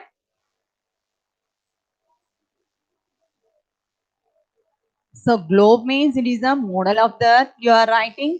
At the same time, one more.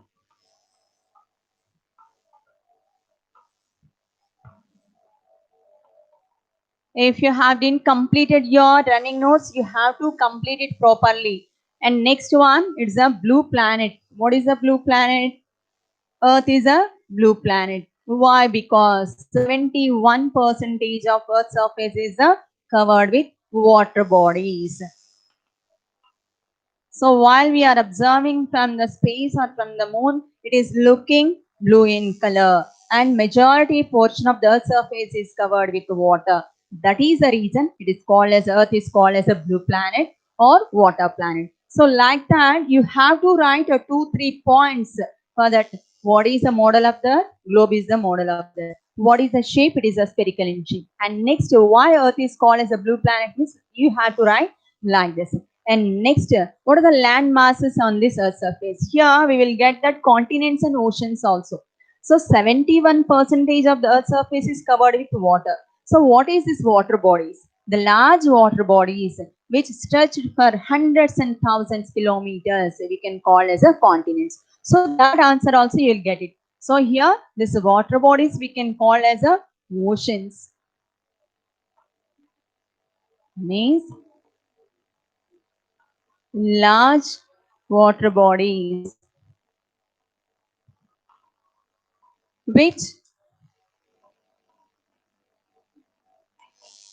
stretched for hundreds and thousands kilometers.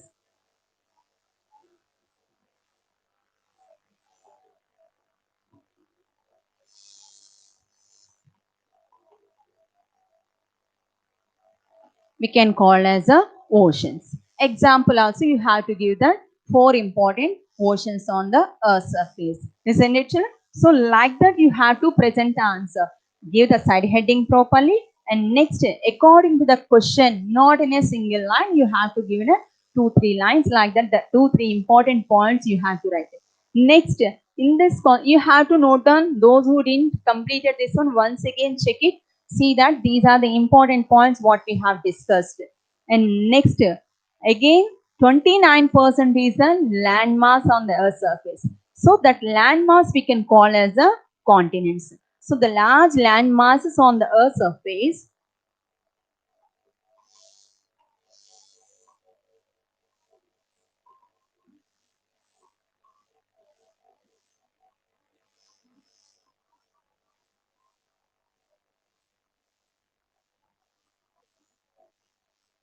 on the surface of the Earth we can call as a continents, which were separated by these water bodies we can call as a continents.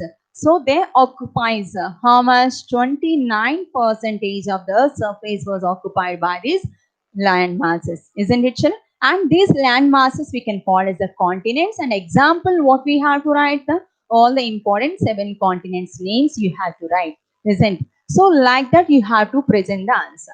And one more important point what we have covered, that is the Earth is rotating by the one important line, an imaginary line through that Earth is rotating. So that imaginary line which holds Earth in that position, that we can call as an axis. And extreme points of the Earth's surface, north and south, which hold this axis or hold this Earth, that we can call as a North Pole and South Pole, isn't it? So that points also you have to learn.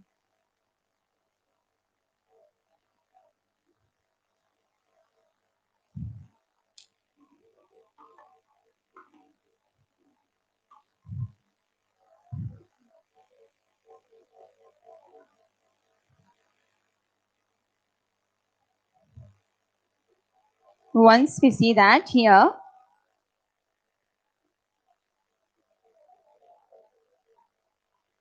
an imaginary line that passing through that middle of the Earth, which connects the north and south points, that we can call as an axis.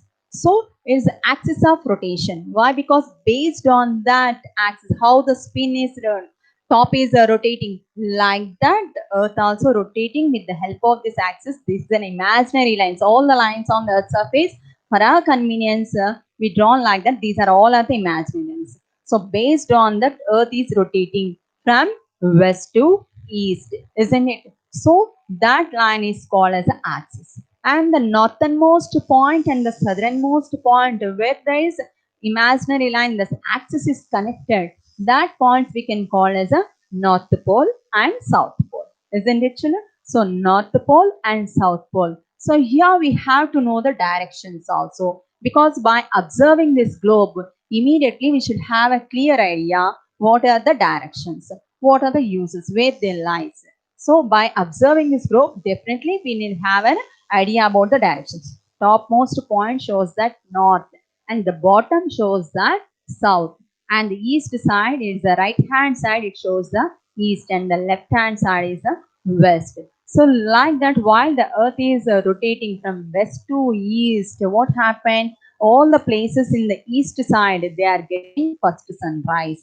They are exposed to that sun rays first in the east direction only. So that's why all the stars or moon, whatever it may be, they are rising in east direction, because that the rotation of the earth, the movement of the earth, isn't it? So here we have understood that one imaginary line which holds or which passes through the center of the earth, that we can call as axis, and the points which connects these imaginary line, that is a north pole and south pole. So this is it. And next one more point, the earth is moving or earth rotating from west to east. That's why we are getting sunrise in east side. So these are the points we have discussed in this one. So note down the points you have to.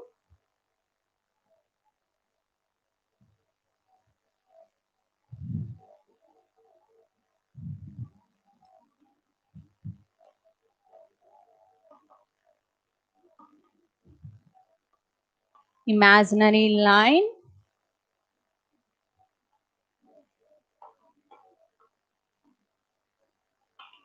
which passing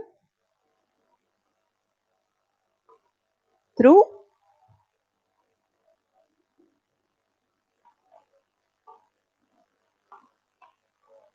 which connects north and south points. That imaginary line we can call as a axis. So this is, and one more here, poles, north pole and south pole. The ending or the extreme points of the earth's surface, or the extreme or the axis which connects these.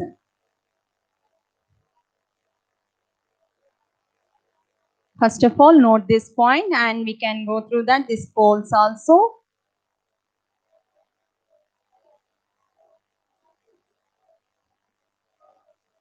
No, okay. The northernmost and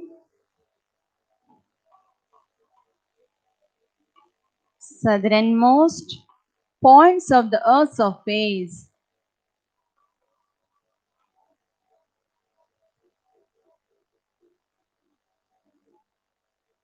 we can call as a poles. They are called as a north pole and south pole. Isn't it, children? So these are the points. And next here we have to know the directions.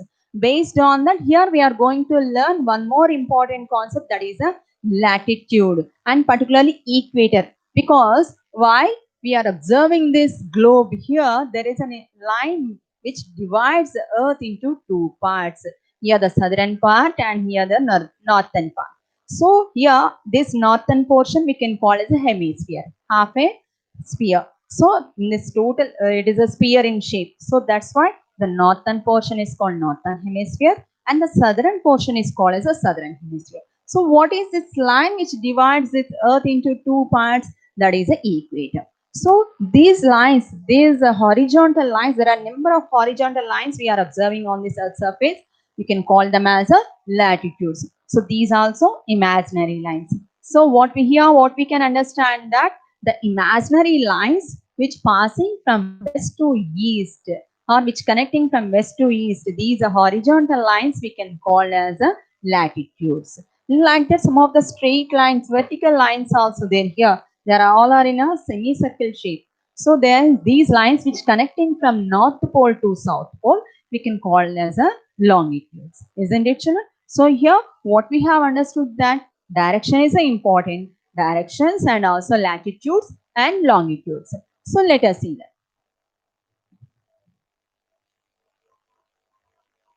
Lastly, we can go for the continents and oceans. Because this continents and oceans, before learning that, you have an idea about that latitudes and longitudes and also directions are important. So what are the important directions we had discussed? That is the 4 important directions we had discussed, and sub directions also we have learned. So here, if the question comes at what are the directions means, you have to write the 4 directions and 4 sub directions. So north, south, east, west and the middle directions also you have to write. So for that, you have to draw this because it is easy to identify, easy to write the directions north, south, and the right hand side east. We know that the left hand side is the west. So if you draw this like this, then you can easily write the answer. So what are the major directions on the surface? So first of all, you have to write this and later you have to write the sub directions also. So for writing this answer, you have to know the directions and sub directions. So northeast, northwest, northwest, and here southwest, southeast. So these are, so you have to draw like this, then easily you can write the all the 8 directions, 4 main directions and 4 sub directions. Next, based on that we can understand the hemispheres. Here we had discussed the line which is dividing the earth into 2 equal halves, that is a equator. So what do you mean by equator, or write about the equator? So equator is the important latitude. So for that we should know that the what do you mean by latitudes? And latitudes are the imaginary lines which passing from west to east. So these are the horizontal lines. They are in circle shape. So that here what we have discussed, one more thing, equator. So equator is a 0-degree latitude. This is the one point and which connects from or which passes from west to east, that is. And equator, another important point, which divides the earth into 2 equal parts, that is a northern hemisphere, southern hemisphere. So equator divides earth into 2 equal parts. This is the one more point. So what do you mean by latitude? You have to write after that 0-degree latitude is the main latitude and which divides the earth into 2 equal parts. This is. And one more point, while explaining that we had discussed that what is that? It is also called as a great circle, isn't it? Because all the latitudes are in circle shape. So while the circles are moving towards the north and south, then what happened? The size of the circle is gradually decreasing and it becomes a point. That points we can call as a north pole and south pole. So here what we have understood, that the size of latitudes while we are moving towards north and south, the size is gradually decreasing, isn't it, children? So that's why here you can write one more point. Equator is called as, also called as a great circle.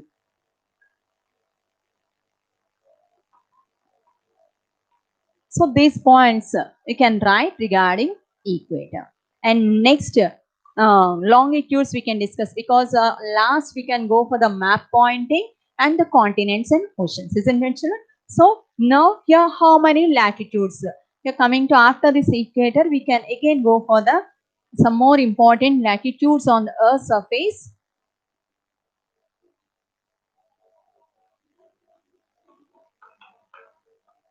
What we have discussed here, latitude is derived from a Latin word latitudo. If you forgot that, writing that running notes, you have to write down properly. And latitude is derived from the Latin word latitudo. And next one here, latitudes are the horizontal lines which divides or which passing the on the Earth's surface. They are in how many latitudes are? 181 latitudes are there. So in that 181, 90 latitudes are in northern hemisphere. For essay answers also, you have to write that all these points. For 2 marks or 4 marks, you have to write like that. So write about latitudes or longitudes. One question I gave in a previous episode, that is regarding that latitudes and longitudes. Write about latitudes and longitudes. There I gave clear suggestion. That is, so here, what do you mean by latitude and how many latitudes are there? The next one, 90 latitudes are in northern hemisphere, 90 are in southern hemisphere.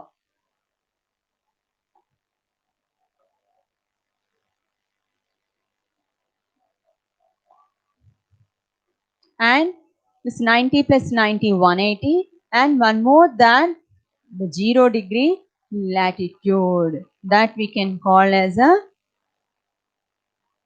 equator, isn't it, children? So these are the 181 latitudes, and among that, the main important latitudes names also you have to write. That is a Tropic of Cancer, Tropic of Capricorn, Arctic Circle, Antarctic Circle, 90 degrees north, North Pole, and 90 degrees south, South Pole. So these are the names you have to write while you are writing about this latitudes. And next one, longitudes. So here these points you have right regarding this latitudes. Now coming to that, the vertical lines which connecting from North Pole to South Pole, we can call as a longitudes.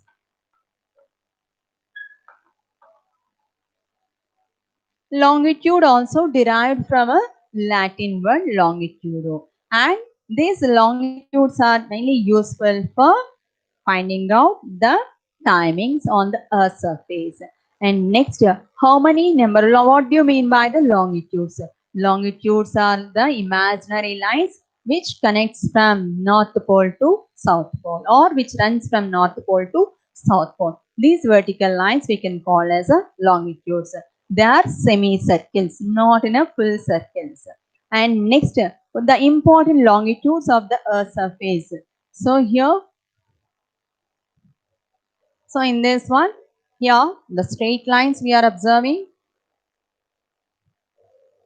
Straight lines we are observing like that. Here, the what is the main longitude? Here, equator is the main latitude which divides Earth into two equal halves. We understood that.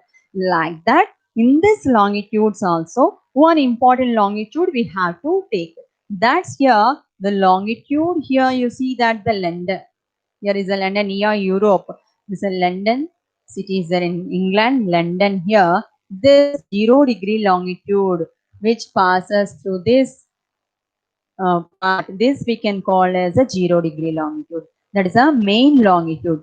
Based on that, we can divide the earth into two parts. But here, while we are counting that longitudes here from 0 degrees onwards, while we are going back like this in this one, here exactly opposite side of this 0 degree longitude, there is a 180 degree longitude. Here is a 180 degree longitude in red color mark here, isn't? So small dots also. That's the international date line. So here what is that from this 0 degree longitude to east? If you see that from here to east side, this portion is called eastern hemisphere. And the back means 0 degree longitude back and west side is a western hemisphere. So what is the main longitude here to divide the Earth's surface into two parts? That is a 0 degree longitude, which is passing through that London. The city is the Greenwich city. That is the reason it is called as a Greenwich longitude also, and also called prime meridian. So what do you mean by the prime meridian or 0 degree longitude? The longitude which passing through the London, it is having 0 degrees. That longitude we can call as a prime meridian. So based on the prime meridian, Earth is dividing into eastern hemisphere, western hemisphere. Isn't it, children? So here longitudes means here what we have learned that. So how many number of longitudes? Here the meaning of the longitude is the word longitudo. And next, one more point what we have discussed. What do you mean by the longitudes? Longitudes are the imaginary lines which connects from north to south pole. So this is the longitudes. And next, how many number of longitudes? They are in 360. And what's the main longitude? 0 degree longitude, which passes through Greenwich city. Greenwich city, that is in London. London is in Britain. It's the continent of Europe. So that longitude is called as a 0 degree longitude, also called as a prime meridian.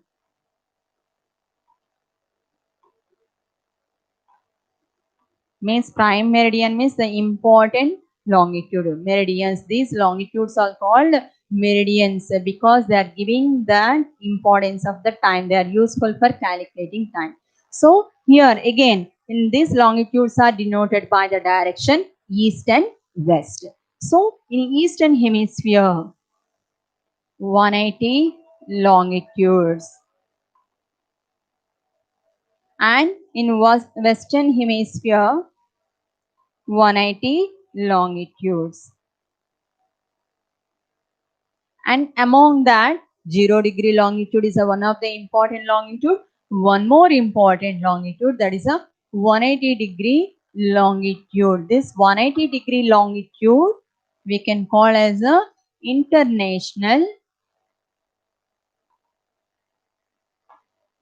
dateline, because while we are crossing this international dateline, immediately the day will be changed. While we are moving to eastern hemisphere, east to west, again we will lose one day. Or otherwise, if anybody is moving from west to east, they will get one more day. So east again add, and west, if they are going to back western hemisphere, west loss subtract means one day they loss, because here if we have to follow these timings, it will be useful for our convenience.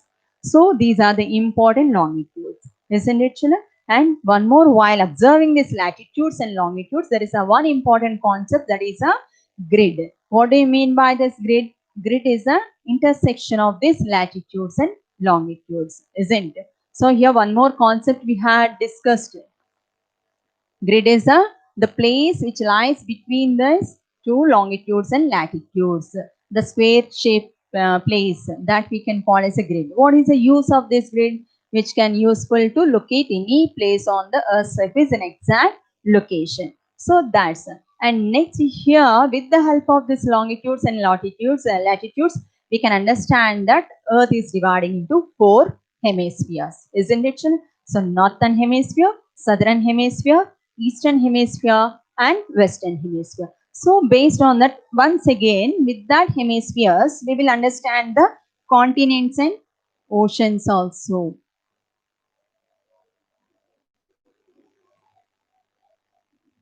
Okay, so if you observe this map, it is a political map I have given here. So here the largest continent is Asia, and the next one is Africa, and next one North America, and one more here. Here is the Antarctica. For our convenience, it was given here. Actually, they are downside. And next one is a South America, Europe. Is it next? Australia. So this was a map pointing is given in your textbook backside, in your textbook lesson backside map pointing is given. So you have to complete this map pointing also. At the same time, you should locate all the continents and oceans. So largest ocean, Pacific Ocean, and S-shaped ocean, Atlantic Ocean,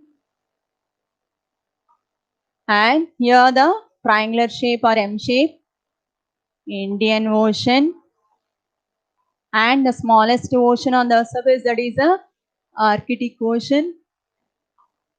And next, the southern portions of this Pacific, Atlantic, and Indian Ocean we call the Southern Ocean or Antarctic Ocean.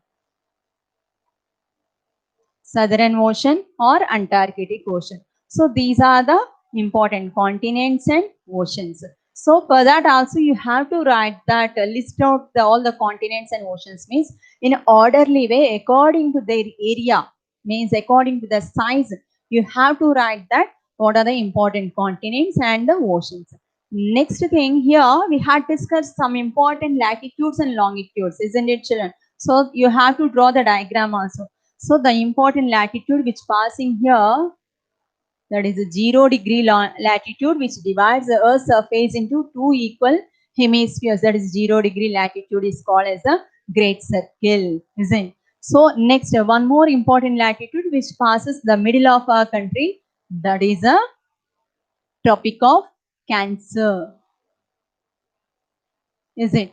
And next, here, the middle, not exactly middle, in the halfway of our Australia, one more important latitude that's a passing through that. That's we can call as a Tropic of Capricorn, 23.5 degrees south, 23.5 degrees north. So without these directions, we can't read or we can't identify the latitudes. So definitely direction is compulsory. Latitudes are denoted by the direction south and north. Like that, the important longitudes also we had discussed, that is a 0 degree longitude. Here is the, you see that the country England. So here the city London. So here through this London, you have to draw these latitudes and longitudes in your textbook map pointing. This 0 degree longitude we can call as a mainly prime meridian or Greenwich line, which based on that Earth is dividing into two hemispheres, eastern hemisphere, western hemisphere. And one more important longitude, what we have learned that which changes the date of the Earth. That's a here in Pacific Ocean, here in the exactly backside of this one.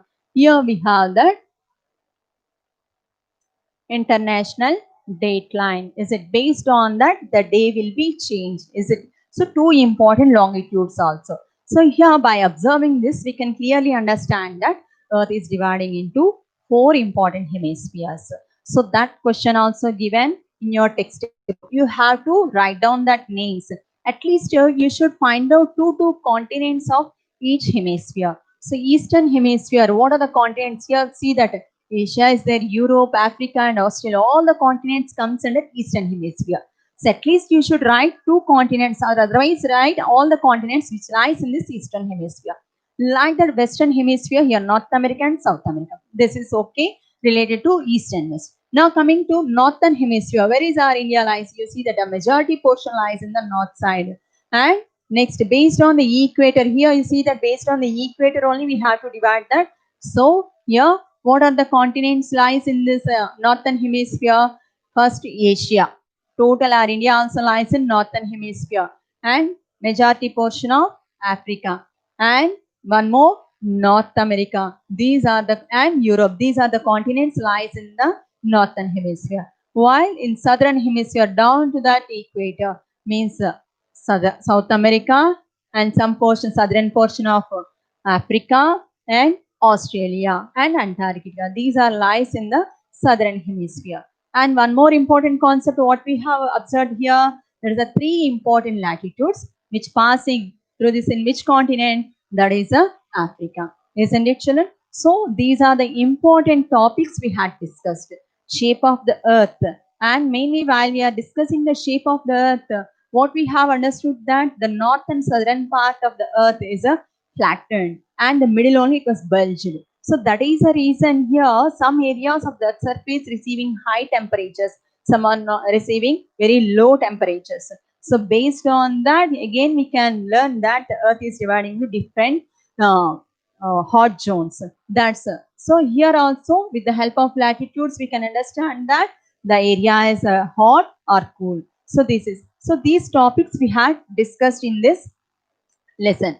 And for this lesson, you have to write one assignment. And assignment also clearly mention the name of the lesson and date, and write down the question in a clear way and write the answer perfectly.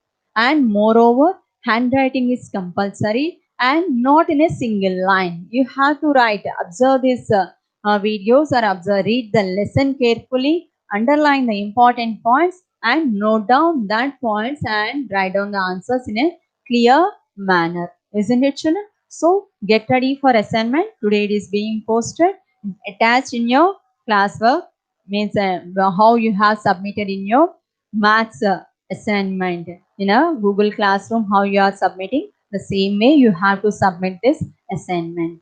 And the marks also are very important. These marks are considered for your scholastic records.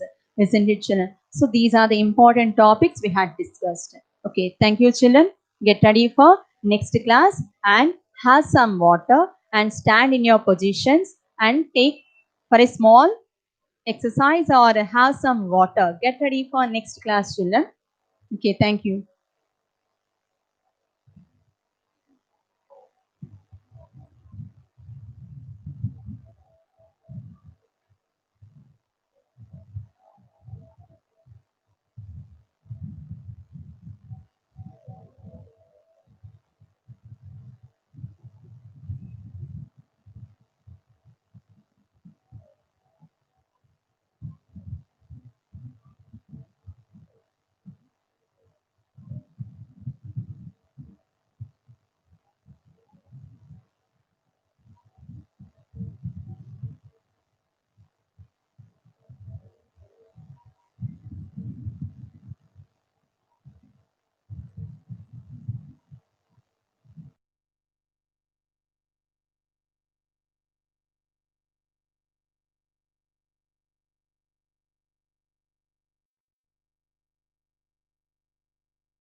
Welcome back, students, to the today's session.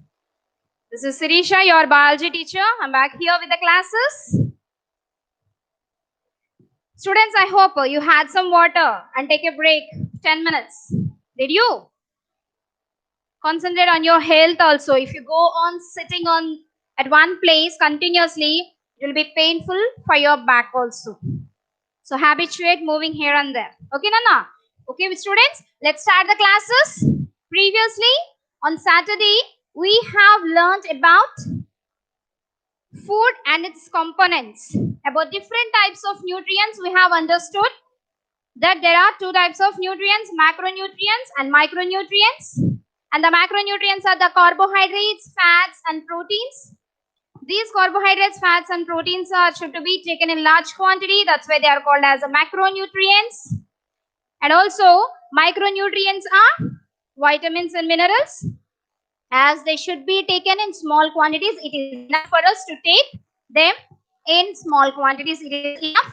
That's why they are called as micronutrients and their necessity. And also, we have learned about the deficiency diseases that are resulted if we don't supply our body with these nutrients. So these are the topics which already we have learned. So it is utmost important for us to supply our body with these nutrients. Now today you are going to learn what about different types of food items we'll be intaking and from where do they are obtained and how they are helpful. Let us see.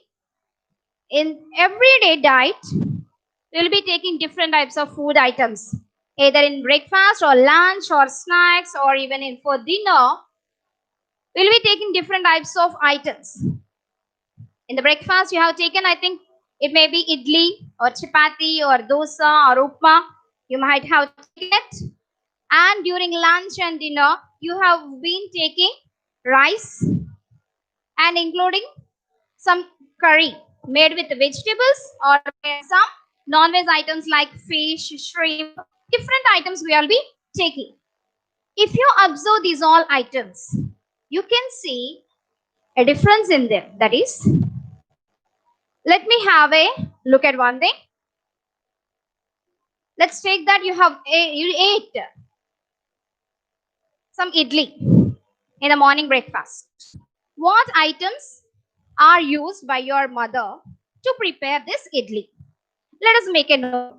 Okay, let's see. Suppose your mom has prepared you idli. What are the items she might be taking? They are, for making idli, she has taken black gram,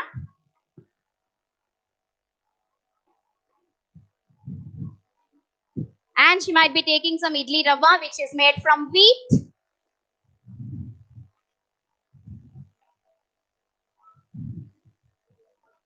And she will be soaking them and will be grinding them and will be mixing up. Along with these, she has added also salt even. So she made your breakfast with these items. Okay. And let's take any one curry she made for either for lunch or for dinner. Let's take some potato curry she have prepared. Okay, let's take an example of potato curry. For this potato curry, what she has added. For making this, first of all, she'll be adding some onions. She'll be using some onions. Potato she will be using. And then some chilies she might have added. With this, she has used some oil also for making it. And then what else does she need for making this? Some spices also she might be adding, like some coriander powder.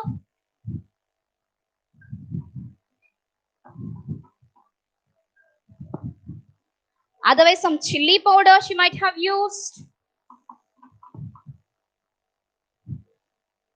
And even salt also. We know that without salt, the food doesn't get any taste. Okay. So she has added even salt also. Okay, even some jeera powder she has already added. So let us observe these all. And if you compare these two, black grams, idli rava, which is made from the wheat, and salt, and onions, potatoes, chilies, oil, coriander powder, chili powder, and salt. If you compare these two, what commonly you can be observing? Here, it may be black gram or idli rava, or onions, potatoes, chilies, oil, coriander, chili powder. These are all obtained from where do we get these? These are all obtained from plants only. Plants only. Either it may be breakfast item or it may be the lunch item. We have taken only two items. We didn't take all. Here we have taken these two items and we are comparing these two. What is the common thing we have observed here? Both these items, whenever we are comparing, all these items are obtained from the plants only. Even onions obtained from the onion plant, even potatoes or chilies or even oil. Oil you might be using sunflower oil or palm oil, whatever you might use, they are obtained from the plants only. So both these are plant products, even the coriander powder or chili powder. But if you observe this salt, it is not obtained from plant. It is not at all obtained from the plant. From the seawater, it will be extracted. So salt is another product coming from another source. It's not from the plants. Suppose if you take some curd, compulsory every one of you will be adding some milk in the breakfast or some curd in lunch or dinner. If you observe these two items like milk or milk or curd, these two items are not plant products. These are obtained from animals. Have you seen? From the milk which are obtained from the animals, your mom will be adding some curd such that it will be tightened up and becomes curd. So here, all the items, whatever you might be taking in as your diet, they are all may not be coming from the plants alone. Some of these items may be coming from the plants, some of them coming from the animals, and some of them coming from or obtained from other sources like salt. So here, mainly whichever are obtained from the plants are these. And even what are the substances obtained from animals, Nana? They may be curd, milk, cheese, even fish, meat, prawns, shrimps, whichever you may be fond of. You might be fond of having them, these all. So these are all obtained from the animals. So either from the plants, either from the animals, otherwise from the other sources like the sea, we are getting these food items. But here, whatever the items we are using for making these are all called as ingredients. So here, all of you observe. So whatever the food items we are getting, either they may be from plants, otherwise they may be from animals, and otherwise they are from the other sources like sea.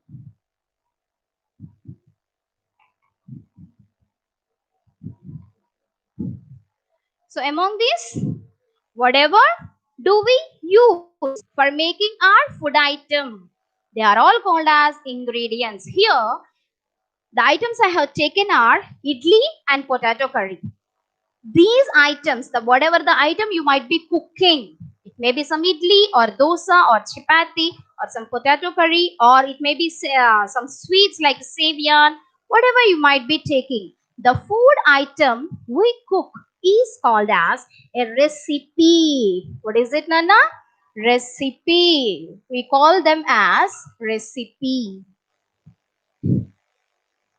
Whatever it may be the food item, it may be prepared from plants or it may be prepared by using the items obtained from animals or from other sources. But the food item we cook or we eat, it is termed as recipe. Okay, and here all these items whichever are used for preparing the food item, They are all called as ingredients. So here all these are together called as ingredients.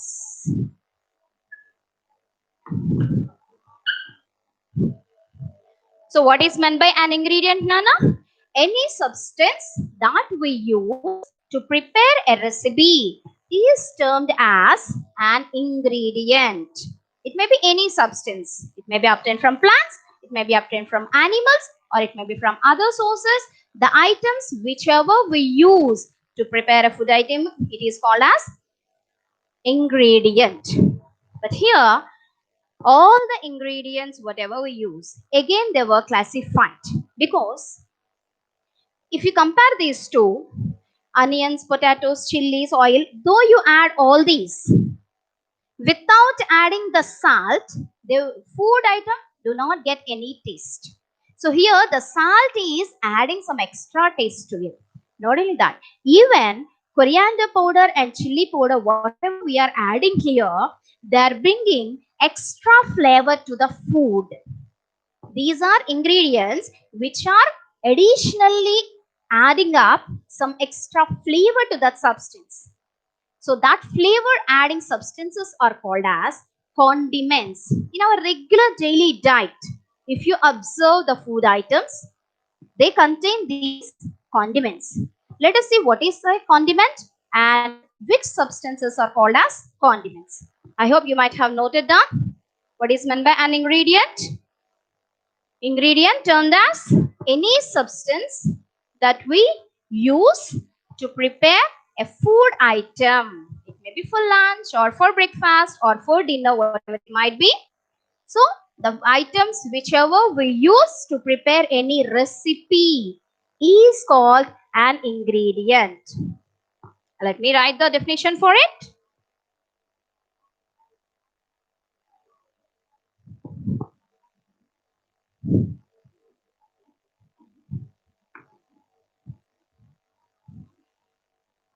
What is meant by an ingredient?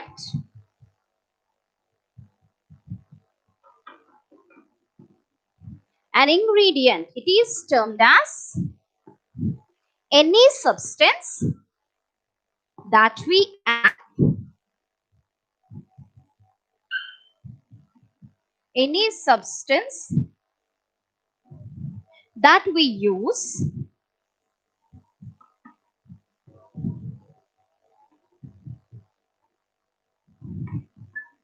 to prepare a food item.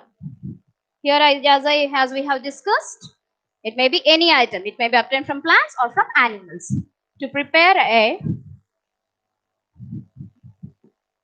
food item, otherwise or recipe, is called as an ingredient.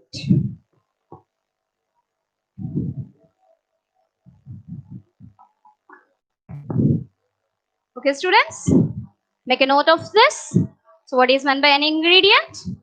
Any substance. It may be obtained from plants or from animals or from other sources, but whatever it might be, which is used for preparing any recipe or the food item, is called as an ingredient.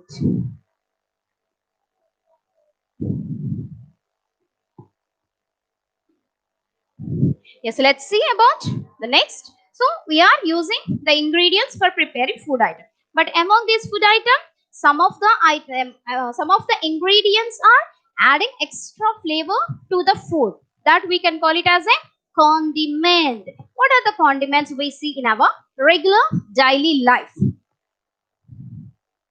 I'm wiping out this.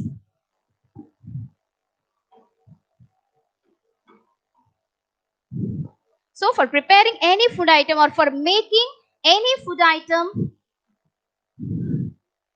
that can fill up with fragrance or extra flavor, that is called as a condiment. Let's see what are the condiments do we use in our regular daily life.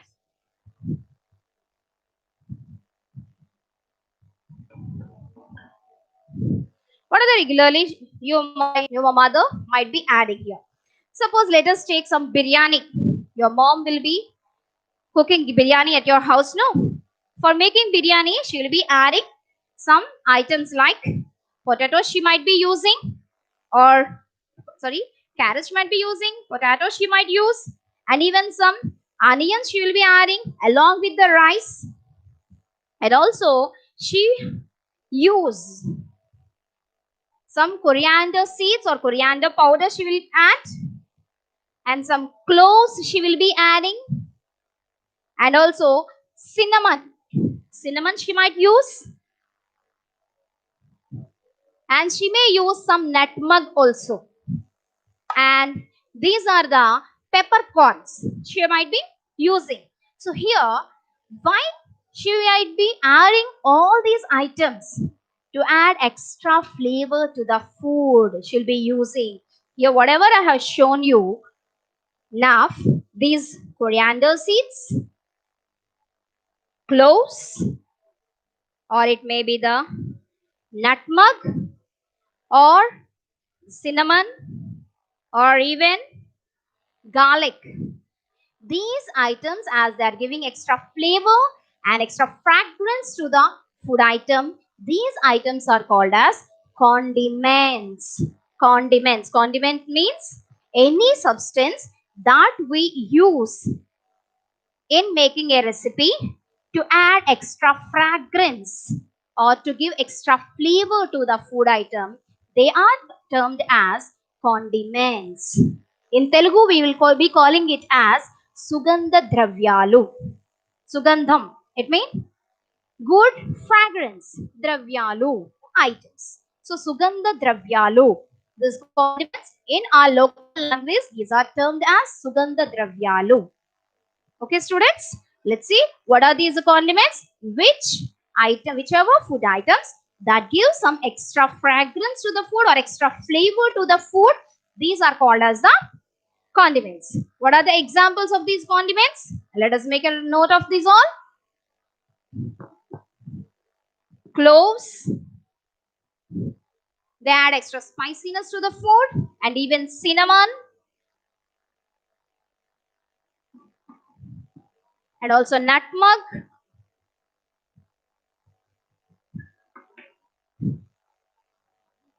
and even bay leaf. In Telugu, we'll call it as biryani aku. Leaves and garlic,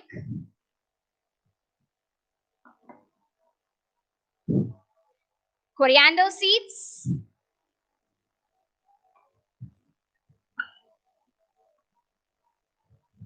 these are few condiments we are adding to the food items to give it extra flavor or fragrance to the recipe.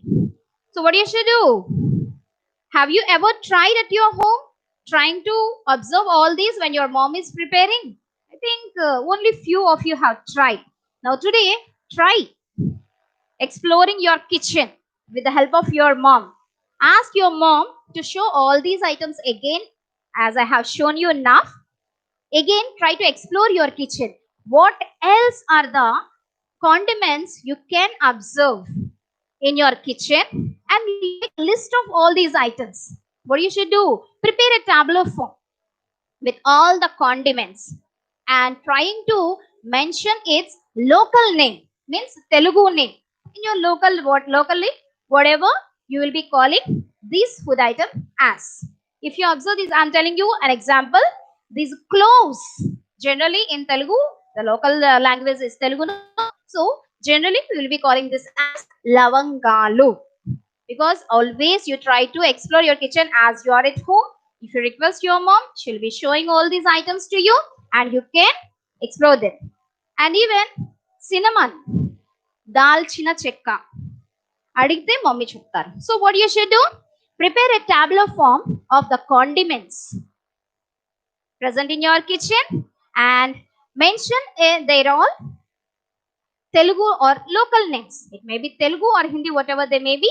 Mention their local names. So here, students, we have observed now different types of food items. They may be obtained from plants or from animals. Whatever the item we use in preparing a food item is called as an ingredient. And among these ingredients, some of the substances will be adding or will be giving extra flavor to the food and extra fragrance to the food item. They are termed as condiments. What do we call these condiments in our local language as it is Telugu? It is Sugandha Dravyalu. Sugandha Dravyalu.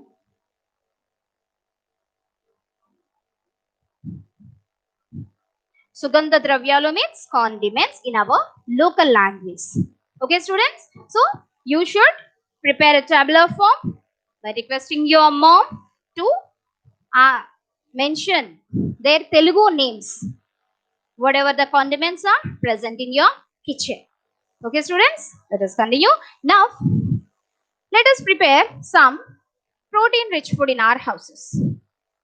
Because as you're all inside the house, you might be observing your mom cooking food.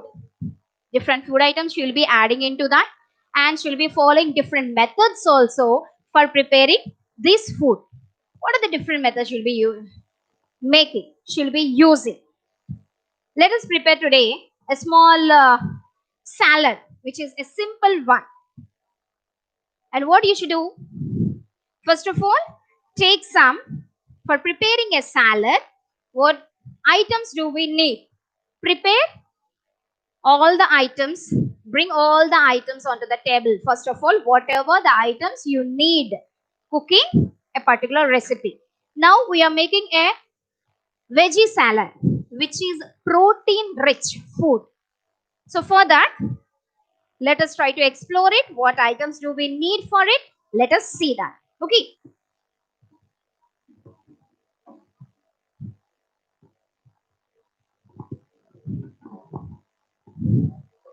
So now we are preparing veggie salad. So what is our recipe name? Today our recipe is veggie salad.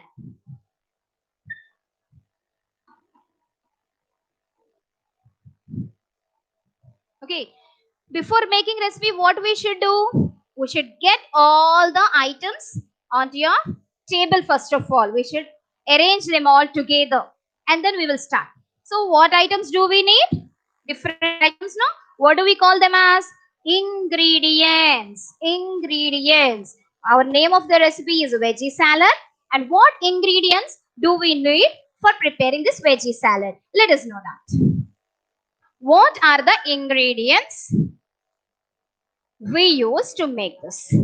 Here we are preparing protein rich salad. So for that, first of all, protein rich foods are sprouts. Sprouts contain lot of protein content in them as well as vitamins also. So first of all, let us take some sprouts.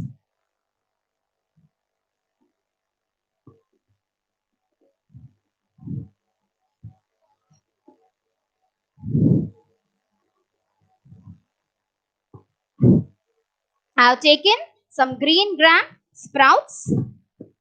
Some green gram sprouts. Along with that, I am using some carrot also, which is grated. Okay, see that I didn't make it into pieces. I have grated it. Some grated carrot I'm using.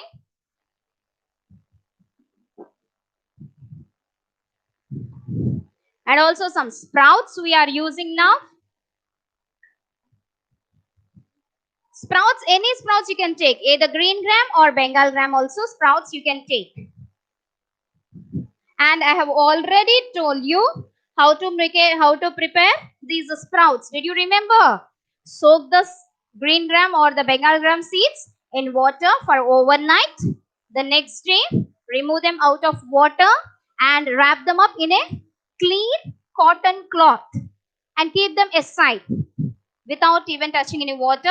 If you keep them in a warm place, after nearly 4 to 5 hours, you can see some small roots coming out of them, which are called as sprouts, and they are rich in proteins. As you people are in growing age, you compulsory you should include in your diet, which is helpful for your growth. So the sprouts I'm taking here are green gram and also the Bengal gram.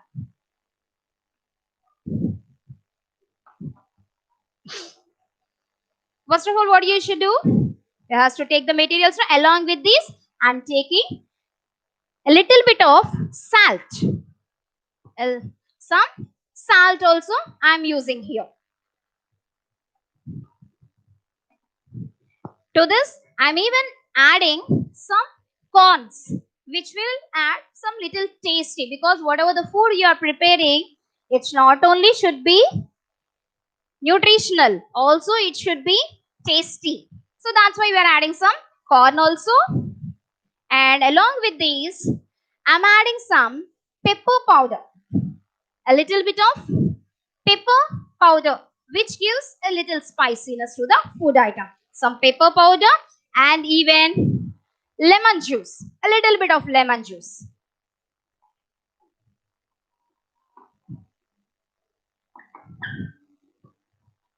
And some peppercorns, pepper powder we are using. So here, what are the ingredients are we using here? We are using some grated carrot, a little amount of grated carrot, along with that some sprouts we are adding, and salt, corn, and even lemon juice and pepper powder. What do we call these items as? These are called as ingredients. Now, we have to start preparing the food item. What to be followed? That method is called as procedure. What the procedure we should follow? Stepwise procedure we should follow.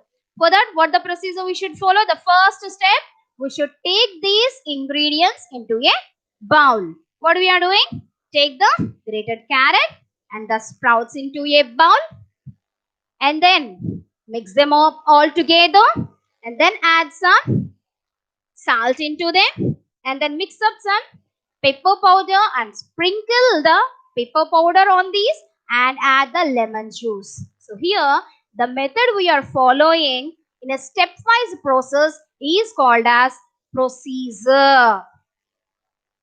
What we should do for preparing a method, for preparing any salad or any recipe, we should follow stepwise process, which we call as procedure. And finally, after mixing up all together, we'll be obtaining a salad, which is nutritional rich food, which is very good for our health as well as for your carrying out your daily activities.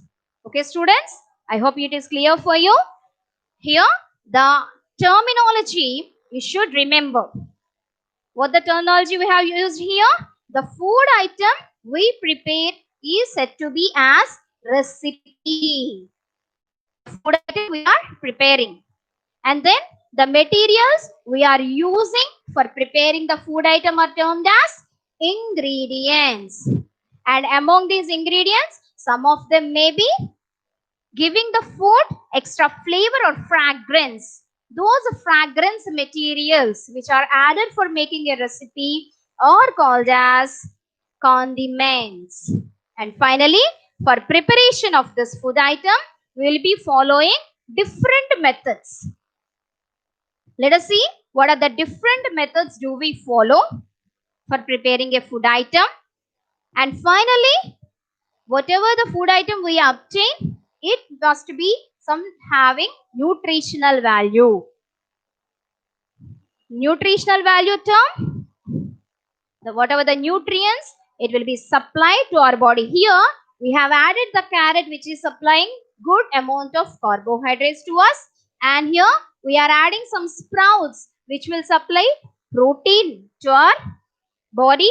And the salt we are using, which is supplying iodine content into your body, which is helpful for protecting ourselves from the deficiency diseases. And the lemon juice we are adding, it is providing vitamin C to our body. So the veggie salad, whichever we have prepared now, it is rich in carbohydrates, proteins, as well as vitamin and mineral also. Such a diet which has all sort of nutrients, which supply all sort of nutritional values into your body, must be taken, which is called as balanced diet. It may be from the animal product, it may be the plant product, it may be. Whatever the food item we are taking, it should be having some nutritional value.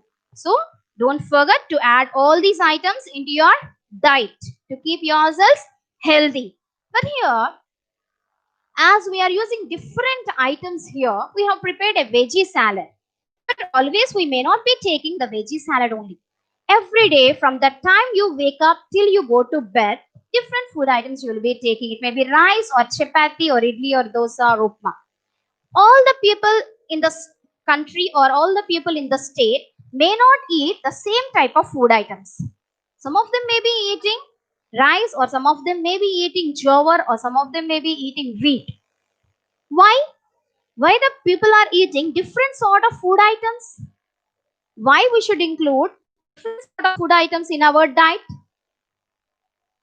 Why does it vary from place to place and from climate to climate? Let us see and let us know now why the food items that we intake are different from region to region, state to state, and even from country to country also. The items will be differing and the food items will be varying. Why? What is the necessity? Let us know now.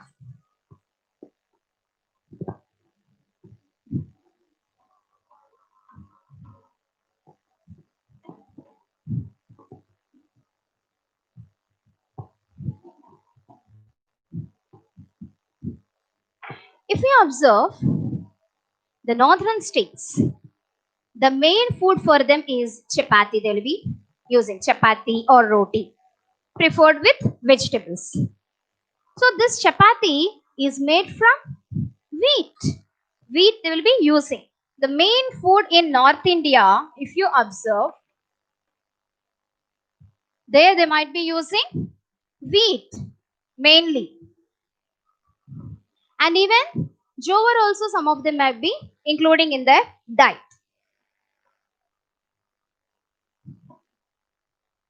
And whereas our place, our South India, will be preferring mainly rice items.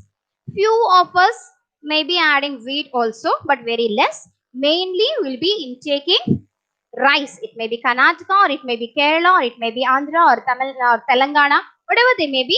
Mainly the food item taken in our South India is rice. We prefer. In southern states, and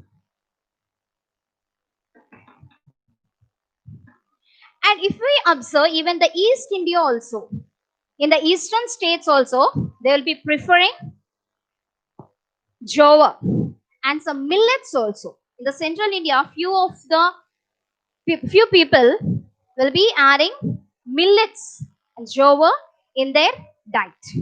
But why there is a difference from one state to other state, one part of the country to the other part of the country? And even if you compare the countries also, the food item intaking will be differing from place to place. Mainly, the food we take, it depends upon the climate or the conditions, whatever or wherever they are living. Depending upon the soil capability, the plants growing in those places or the crops grown in those places will be differing from place to place. In South India, the main crop we grow is rice. As rice is more and more available in South India, most of the food items we prepare are depending on rice only. It may be rice, or it may be pulihara your mom may be making, or it may be upma. Most of the food items, it may be sweet or hot. Mostly we prefer rice cooking these food items because of the availability of that crop. Mainly the food item we cook, it is depending on the availability. The crop which is available in our surroundings will be mostly used in cooking our recipes. Even if you compare North India also, as wheat is grown in that sandy soil in large quantity, they prefer to prepare their food item. All the food items will be prepared mainly with wheat flour. So the first condition for preferring the food items are, first condition is depending upon the availability of that crop. Whatever the food is available in our surroundings, whatever the crop is grown in our surroundings, it will be used for making our food items. The next one is depending upon the climate also. Here in the South India, as more and more rainfalls occur and even the soil is clayey, the climate is suitable for easy digestion. Depending on the soil present here, we are growing rice, and our digestive system is adapted to the climate wherever we are living. But whereas in North India, the climate is not so suitable for them to grow or to have proper digestion whenever they take rice. And moreover, rice is not available in large quantity in North India. So they prefer to take the food items mostly prepared with wheat.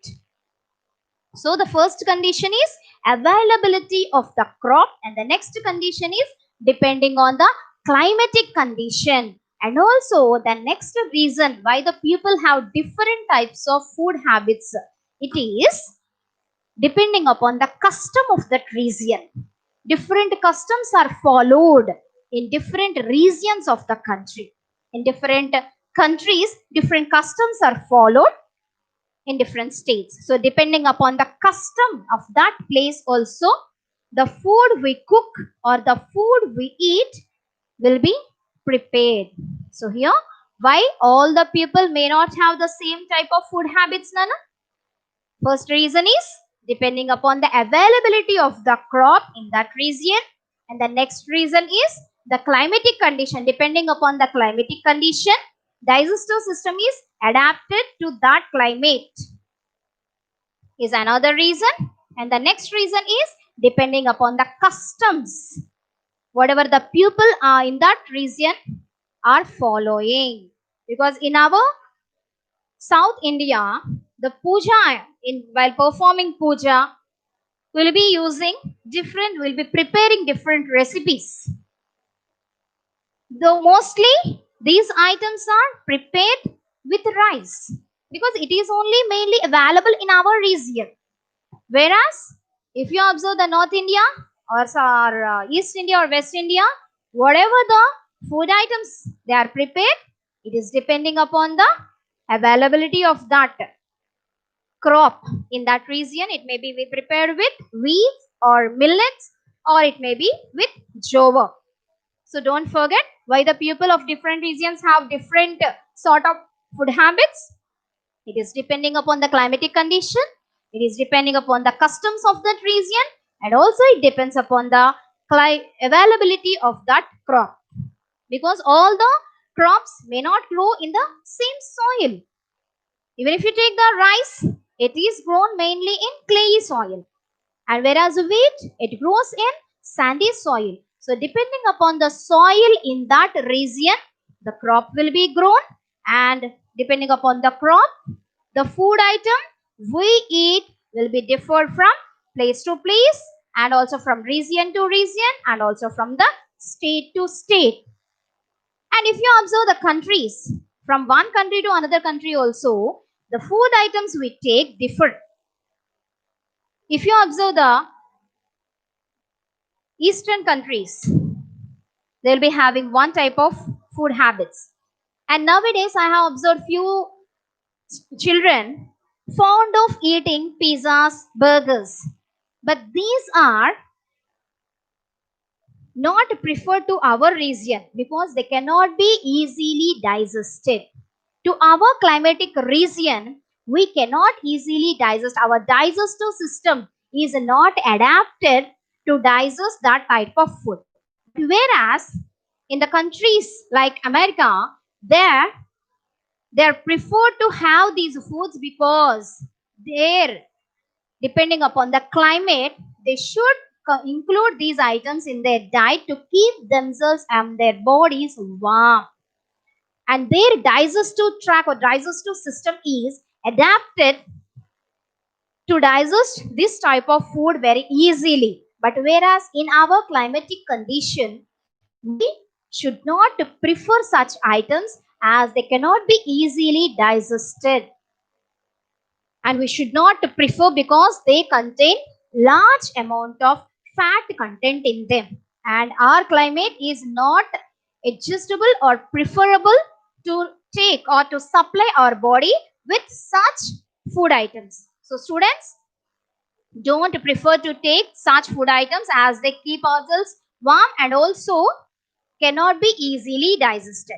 Let us recapitulate what have we learned from this class, Lana. What do we have learned today? We have learned that different types of food items we use in our cooking. Either they may be from plants, otherwise they may be from animals and from other sources we are preparing. And these food items we are using for preparing a recipe are called as ingredients. And about the condiments also we have understood, and we have prepared a recipe also, and how people develop food habits, different types of food habits. It may be depending upon the climatic condition or the region they are living, and also the customs they follow, and it will be differing from place to place depending upon the availability of the crop. Okay, students? Till now we have learned. It is time for us to close this session. For this biology subject, we will be continuing tomorrow with this biology. And it's time for you to have a break. Take 5 minutes break. Meanwhile, go and have some water and get up from your places and move here and there. Otherwise, you'll be getting your back pain. So students, get ready for the next class. Bye students, and stay there. Don't move.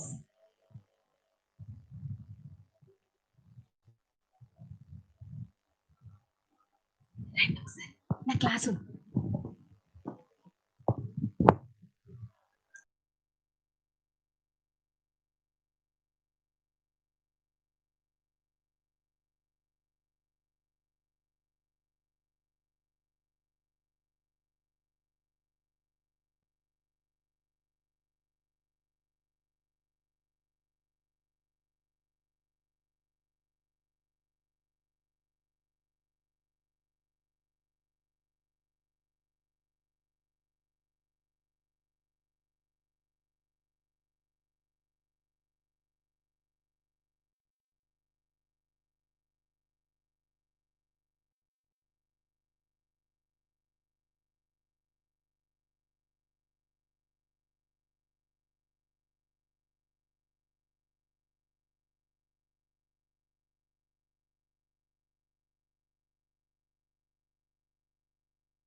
Very good afternoon, everyone.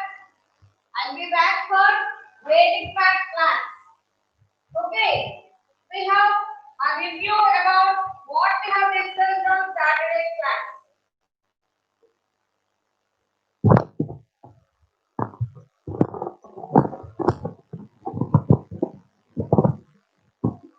Okay, children.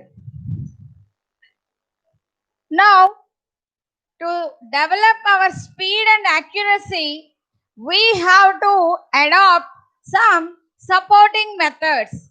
We have to adopt some supporting methods. Those are abacus and Vedic maths. Already we have started, we learned up to Vedic maths in 4th standard. Up to 4th standard we have learned with 36 combinations in 4 basic operations. Now, 5th onwards, we started learning that Vedic maths. Both are for the purpose of to enhance our speed and accuracy.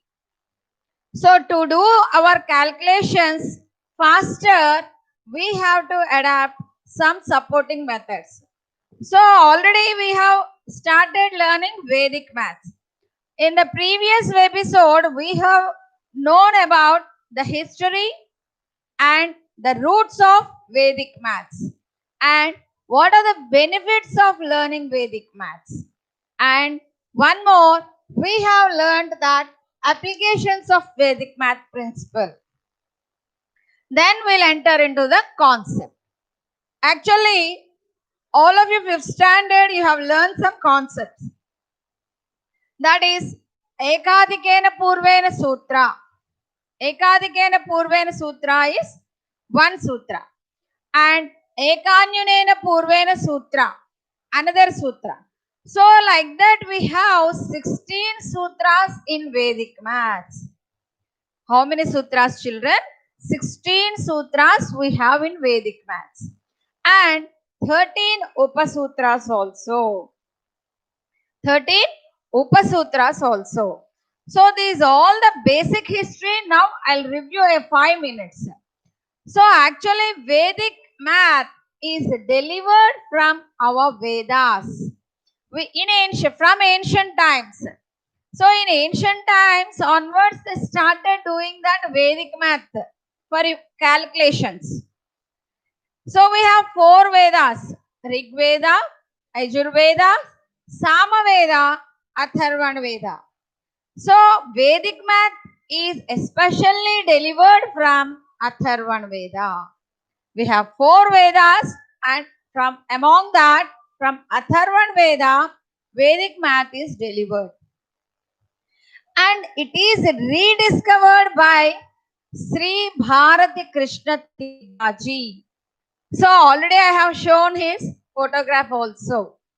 So Bharati, Sri Bharati Krishna Tirthaji, he rediscovered Vedic maths in the year 1911 to 1918. That means he was born in India and he worked for Vedic math in the year 1911 to 1918. He got one title also for his contributions, that is Saraswati. We should know the person who has rediscovered Vedic math. He is nothing but Sri Bharati Krishna Tirthaji. So he has done so many efforts in Vedic math, and he in that 16 sutras and 13 upasutras he has discovered. Then come to that benefits. What are the benefits of learning Vedic maths?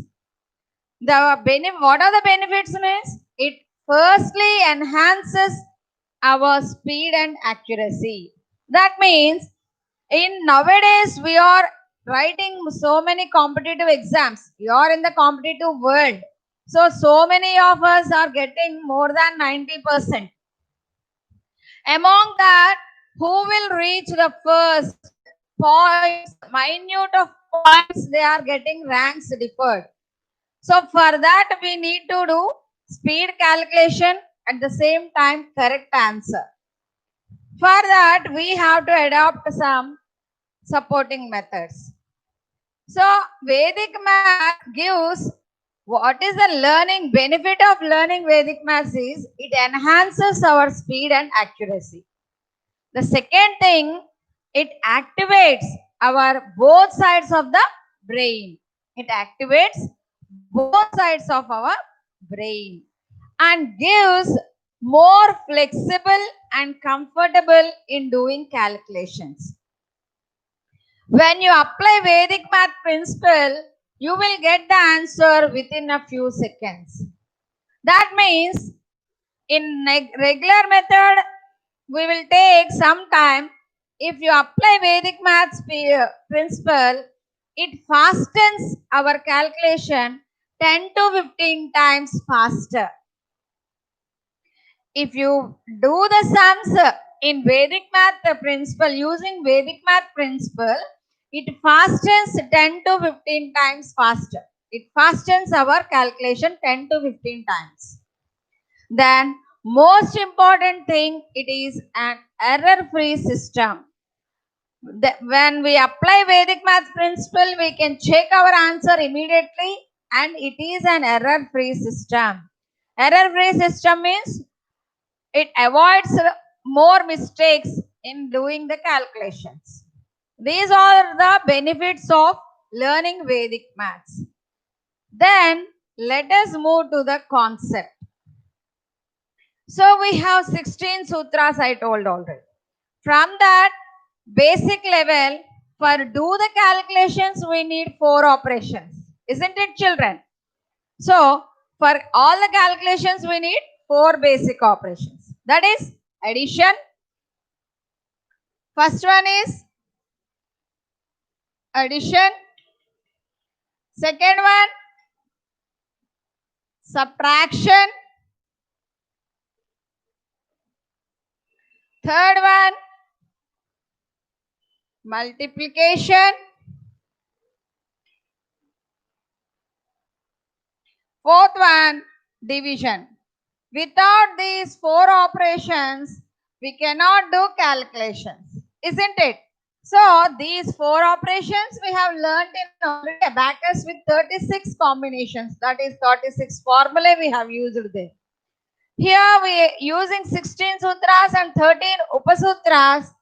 We are going to learn stepwise that additions, subtractions, multiplications and division. Beyond that, we can learn LCM, HCF and that division by special cases are there and powers of 5, multiplication by powers of 5. That means they are comes under multiplication only. They have subdivisions. Divisions, we have subdivisions. And LCM, HCF. One more thing, squares. We will learn these all through Vedic maths. Squares, square roots, so many are there. So till now we have learned that addition using abacus, mind calculations. Now in this Vedic math, we are going to additions a small different way. Let us see how to learn additions first of all.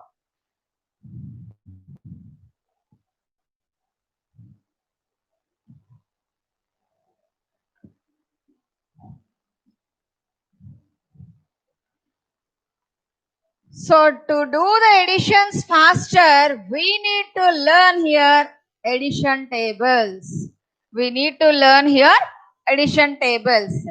As you know, we have multiplication tables.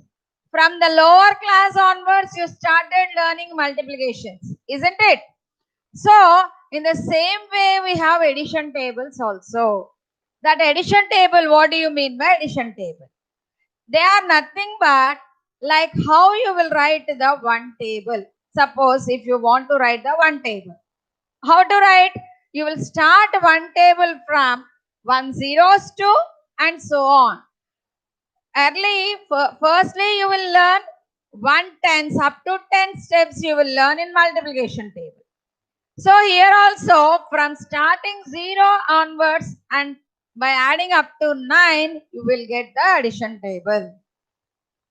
If you take any number and adding from 0 to 9 you will get the products the sums as addition table answers. Suppose if you take 2 addition table, how do you get the addition table of 2?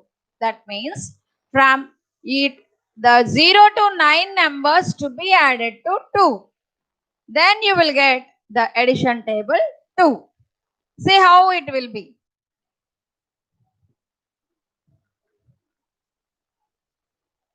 First one, addition tables. How do you get addition tables? Means if you take firstly 2 addition table of 2.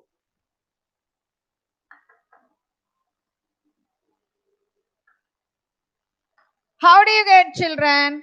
That means I told already, adding 0 to 9 to 2. Then you will get the addition table. That means firstly 2 plus 0. How much? 2. Then 2 plus 1. 3. 2 plus 2. 4. 2 plus 3.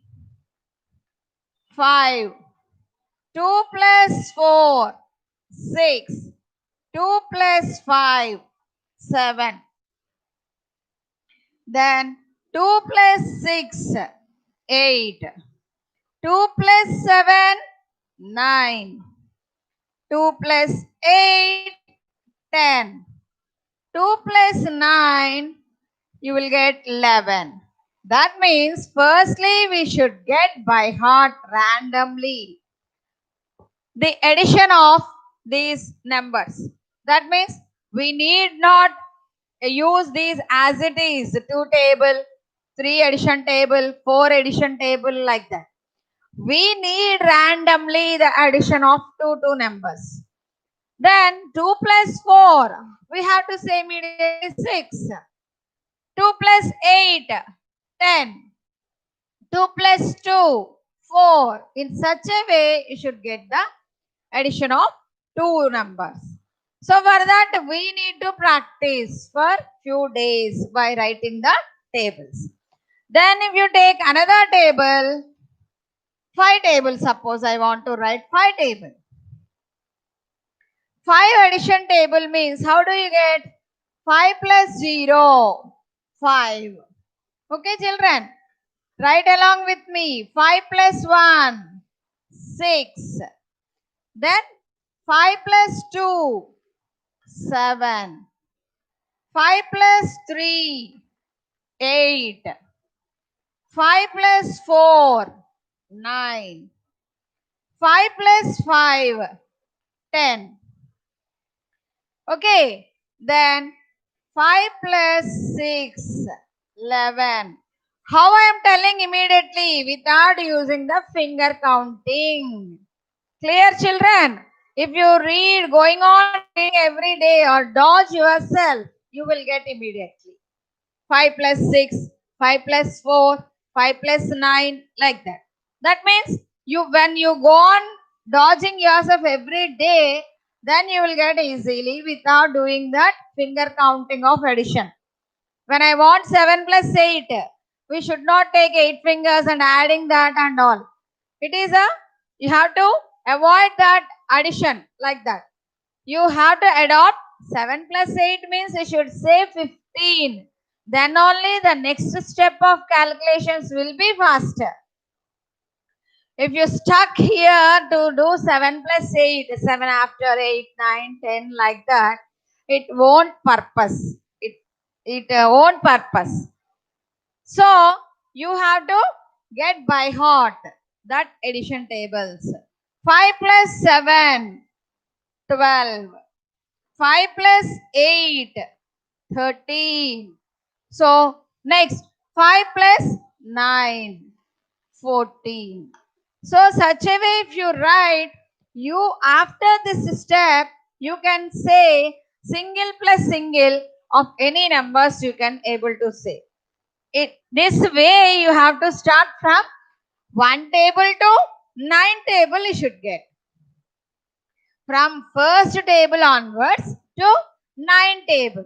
Actually, I explained 2 and 5. You try at home that 1 table, 4 table and 6 table, 7 table also. So this is a simple only. But when we go on doing practice, you need to get immediate answer.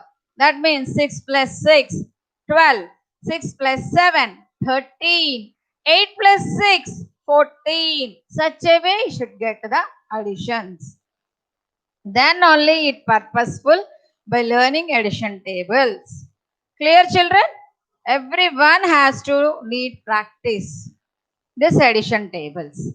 They are very useful in doing that regular maths additions. We will get know every time used to get adding of numbers. So note down, children.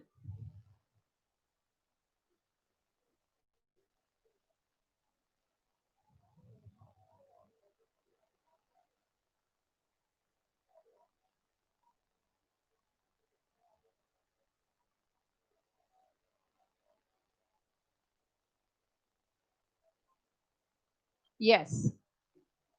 Then we will go to that next concept, that is addition tables. We have how to write, we have learned. Now addition of single to single numbers. When you have finished writing that 1 to 9 tables, you will get easily how to write the addition of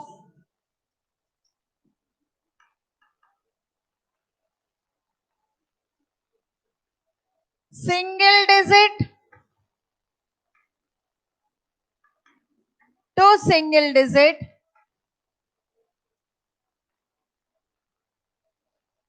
Then we will move to double digit. That means, so everyone has to practice. 7 plus 4. Okay. 8 plus 3. 4 plus 9. 5 plus 5. 9 plus 6. 2 plus 8. Suppose these are single plus single. These are the sums we have. That means 7 plus 4. You need to say immediately 11. Without wasting any time. Without taking much time, you have to say 7 plus 4, 11. When you will get all these 7 plus 4, 11. Ella, how you will get? When you do practice, you will get immediately. If you do practice, you can observe priorly how you are telling the answer, and after practicing Vedic maths addition principle, how you are getting that additions. You will observe your difference before how you will get, and after practicing how you are giving that answer. 7 plus 4, that is 11.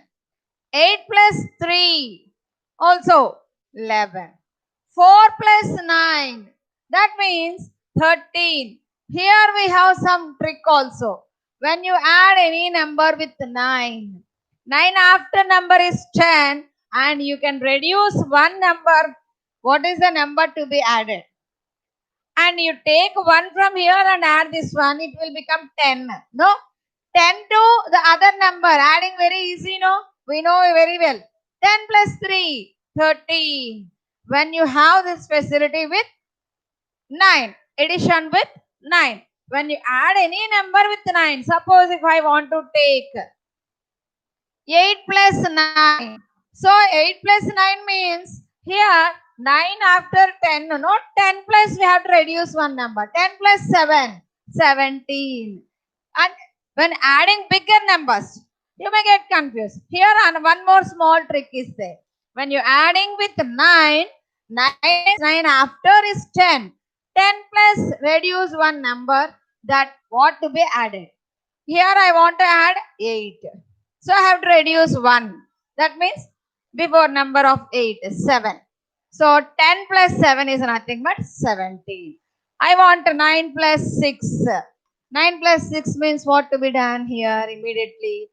9 will be become 10 and 6 has to be reduced to 5. 10 plus 5, 15. So that is 9 plus 6 is 15. This all small calculation we have to do in our mind. Whenever you find the addition with 9, if you take bigger number also, 25 plus 9, suppose, what it will become? 10. What is it? 25 becomes 24. 24 plus 10, we can say immediately faster, 34. These all small tricks you to be applied. Clear? Now, so come to 5 plus 5. Addition of same numbers. Double the number only. If you get any two numbers same twice, double the number. That 5 plus 5, 10.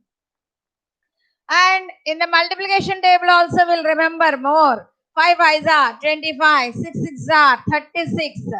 So we will be much interested to remember those kind of numbers also. Isn't it? So in such a way, when you get in multiplication tables, 8 8s are, you will remember definitely it's 64. 9 9s are 81. The same way in addition tables also, 9 plus 9, 18. 8 plus 8, 16. 7 plus 7, 14. That's way you can remember easily. Now here again we got 9 plus 6. That means what I told actually, 9, whenever you find one of the addends is 9, one of the addend is 9, immediately 9 has to be, you can think 10 and the other number will be reduced by 1, 15. Now 2 plus 8, 2 plus 8 means 10 only. Clear children? Yes, no doubt. This is about addition of single plus single. We have taken here single digit and a single digit. Then we'll go to the double digit. Make a note of. When we have that, make a note those also. When we have particularly addition with 9, what to be done? 9 will be becoming 10 and it will be reduced to 24. Then it will become 34. So here also 9 will become 10 and this 8 becomes 7. Then immediately we can get 17. This is another small trick from this one. Again 9 here. 9 means we have to get 10 plus 5. This also will become 15.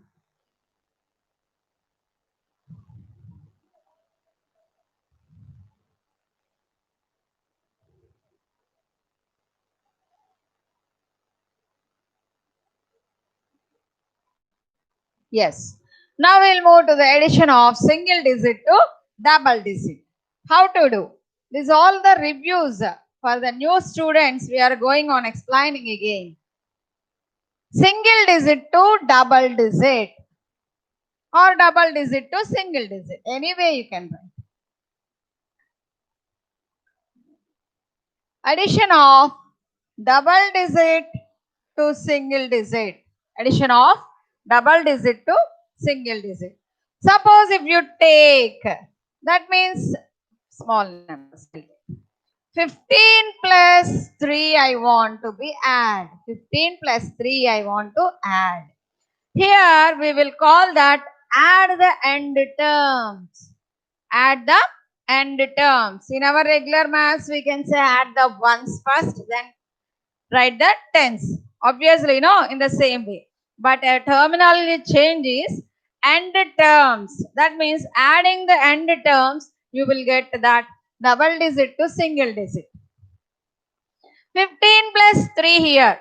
So first add the end terms. That means we have learnt already 5 addition table or 3 addition table. Either table you may get 5 plus 3. How much? 8. That 1 to be carried. 1 to be written that. Clear children? Then 12 plus 4. So what to be done first? add the end terms. End terms means here in 12, 2 is ended term, 4 is only the single digit. 12 plus 4, that means 2 plus 4 first we have to add. 2 plus 4 is 6 and 1 to be right. This is about direct. Then if you come to this one like this, 25 plus 8, what to be done? In this case also, we have to add that the end terms. That means 5 and 8. 5 plus 8, what it will become? I should recollect immediately. 5 plus 8 is 13. 13 means I have to write 3 in one place. Whatever the number is there in the double digit, that will be the successor of that number. That means here we are getting 13 means 1 to be added to 2. Immediately, no need of thinking. 2 plus 1, 3. Whatever the number may be there in the double digit, that will be written successor of that number. Successor means adding 1 to it, isn't it? So, whatever the number may be there, to fasten our calculations, we need not do that addition of what are the carry number. Carry number always 1 only. So, here 8 plus 5, 13. That means 2 immediately becomes 3. 33 is the answer. Take another number. 68 plus 7. 68 plus 7. Here what to be add first? 8 plus 7. 8 plus 7 is how much? 15. 15 immediately 6 will become what? 7. That's it. After number of that double digit. 6 will immediately become 7. That's why very important to learn addition tables. Fingertips. You should get additions with fingertips you get. That means spontaneously, immediately, fraction of seconds you should able to say. Take another example. I'll give you, you write down. Here, suppose 34 plus 9. Get ready with the answers. 43 plus 7. 81 plus 8. 69 plus 7. 75 plus 4. See children here. 5 answer has given. 34 plus 9. How to do 34 plus 9? Firstly, we have to add end terms. Firstly, we have to add end terms. That is 9 plus 4. We come across with 9 addition. You can apply the small trick here. I told already. 9 will become 10. No. 10 plus 3, 13. 9 plus 4 is 13. So 13 means 3 in one's place. That 1 means 3 is there here. So immediately 3 becomes 4. So our answer is 43. They are very useful. Then comes 2. 43 plus 7. 43 plus 7. Then what to do first immediately? First we have to add the end terms. End terms if you add, then the double automatically becomes the next successor number. So 7 plus 3. I need not use the fingers for counting 3 plus 7. You may add 3 plus 7 or 7 plus 3. This all observation we have done in properties of additions from the lower class. If you add the addends in any order, you will get the same result, isn't it? So whatever we have learned, we should not leave children. We have to going on applying wherever we need. Wherever we need. Here, you may apply 3 plus 7, 7 plus 3. Both are same, no?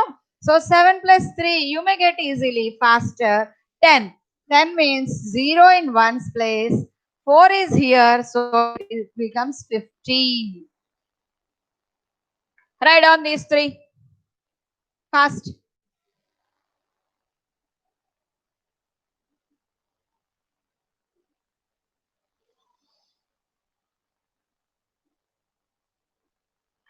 Yes. Now comes to 81 plus 8. 8 plus 1, 9 and 8. No double digit has come when you add the end terms. No carry number also. So immediately 8 plus 1 is 9. Immediately have to write 8. Then 9 plus 7. Here again we got 9. 9 means what to be done? 10. 7 means 6. 10 plus 6, 16. 1 to be 6 means it will become 7. Am I clear, children? Did I say slow? Here we have added 9 plus 7. That means 9 plus 7 we should get immediately 16. Otherwise, no purpose of learning this Vedic maths. Addition tables. You should such a way should practice. This is very, very important. Stepwise, if you implement only, you will show the fastness in calculations. Otherwise, you will be stuck somewhere. Okay. So, 9 plus 7 is 16. That 6, 1 to be added to 6, immediately you will get 7. Lastly, 5 plus 4, 9, 79. That's it. There is no carry number. When you add end terms, it again comes as single digit. So single to be written, a single digit to be written in one's place, that other double digit will be as double digit. Clear? No doubt.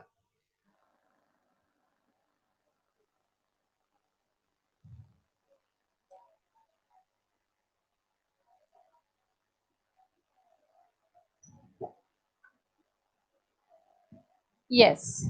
Now you will what we have learned today, we will recollect. We have learned today addition tables. How to write addition tables? Write addition tables like multiplication tables. You may think addition tables are only necessary, ma'am. No need of by hearting multiplication tables. No, both are essential. So earlier, as you know, multiplication tables, in the same way we are learning addition tables. We are having 4 basic operations, isn't it? So for 4 basic operations, we need to calculate the calculations basing on addition, subtraction, multiplication and division. So for that, we already started learning multiplication tables. Besides that, we are going to learn addition tables. Multiplication tables dodging and addition tables dodging, they are very, very important to do the calculations. Now take children. Addition tables of double digit and single digit we have learned. Then we have already, for additions, we have one sutra. We have one sutra. That is,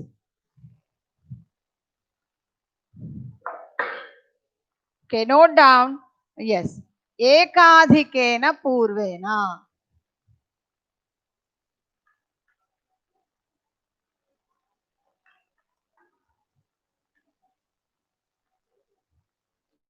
Ekadhikena purvena sutra.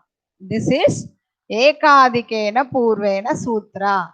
That means addition, dot method addition. This is nothing but dot method addition. This is the Sanskrit name. Dot method addition.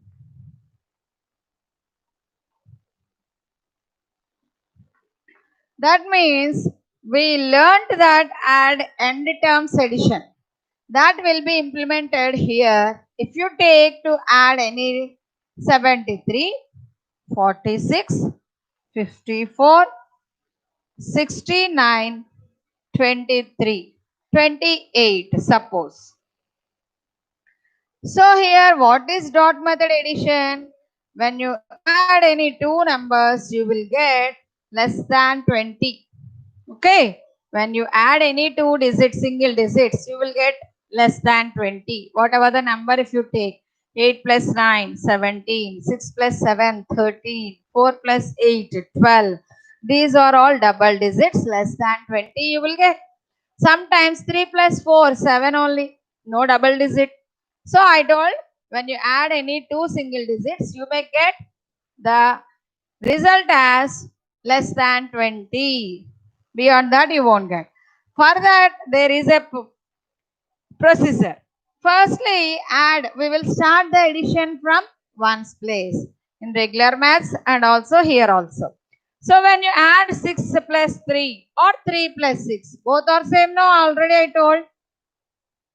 6 plus 3 is easy. You may tell the answer. 3 plus 6 or 6 plus 3, 9. 9 plus 4. Here we are getting 9 plus 4. How much? 13. So 13 means that there is a method we have to drop tens place digit as dot. Tens place digit as dot. Always you'll come across with 13, 15, 17, 18, 19, 11 like that only. Whenever you get that 13, 14 or 15, when you add that numbers, that 10 as drop as dot. Here we got, no? Firstly we added 3 plus 6, 9. 9 plus 4 is 13. That means 13 means 3 is ones place, that 10 has to be drop as dot. Then what is there? This ones place number to be added to the next number. That is 3 plus 9. Here we are using addition tables. Have you observed? I am getting that addition tables. If you get the addition tables, you will do faster additions. 3 plus 9 means 12. Again I got here 12. 12 means again I got that double digit. So 2 to be carried to next number, and this 10 has to be dropped as dot. 10 to be dropped as dot. Here I put. So 2 to be added to 8. 2 plus 8 is how much? 10. 10 means I have to carry actually 0 and 1 to be put as dot and 0 to be added to next number. There is no next number, so that should be written in ones place. That should be written in ones place. Now, how many dots you got? You calculate. How many dots? 1, 2, 3. That dot to be carried to the next place. That dot to be carried to the next place. 3 dots plus 7. You will get how much? 10. 10 means I need to give dot and 0 to be added to 4. 0 plus 4 is nothing but 4 only. 4 plus 5, 9. 9 plus 6. 9 plus 6 means 15. 15 means drop 10 as dot, and that ones place digit to be added to the next number. That is 5 plus 6, 11. Here also I got 11 means that dot. We have to 11 as 10 as a dot, and that other one to be carried to next number. 1 plus 2 becomes 3. That should be written in tens place. That should be written in tens place. Now count how many dots are there. Now count how many dots are there. How many dots are there? 1, 2, 3. 3 dots we got. That 3 to be written in hundreds place. So that is the answer. So normally we will do this 6 plus 3 is 9. 9 plus 4, 13. 13 plus 9. Increasing. That addition is remembrances will be increased. We have reduced that to less than 20. The remembrance, the addition is reduced to less than 20. So now here has become 13 plus 9, 22. 22 plus 8. It will become, takes time to recollect the 30. Then as it is, 3 carried is as it is. For that we have dropped as tens, isn't it? So 3 plus 7, 10. 10 plus 4, 14. 14 plus 5, 19. 19 plus 6, 6. 25. 25 plus 2, 27. Like that.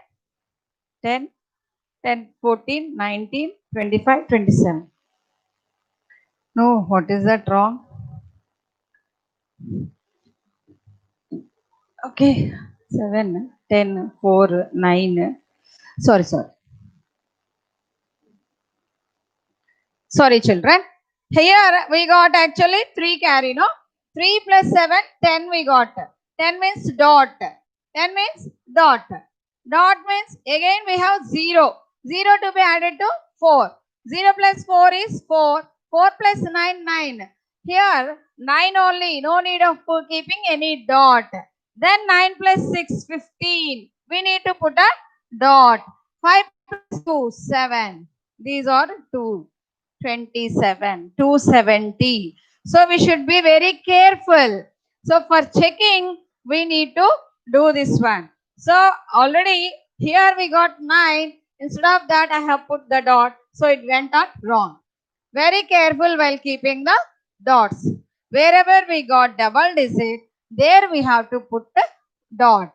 Otherwise, we can leave. 9 I got here. So 9 means 9 plus 6 we have to proceed. Such a way you have to do this one. Then note down another example. Note down.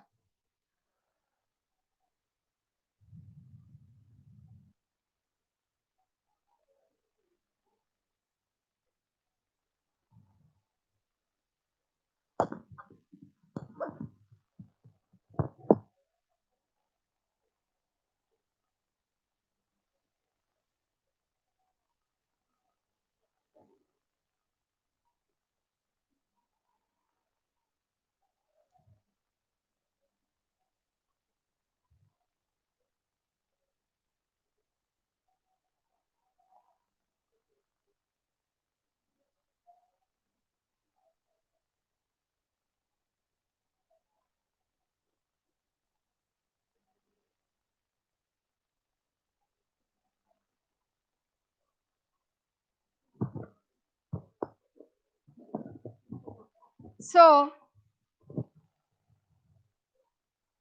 yes, children. So all of you practice this one. This is the end of the session. So what we have learned today, addition tables you need to practice, and the dot method that single digit addition to single digit and double digit to single digit addition, and you have to write addition tables. So take down that one home task. You may practice, you will practice.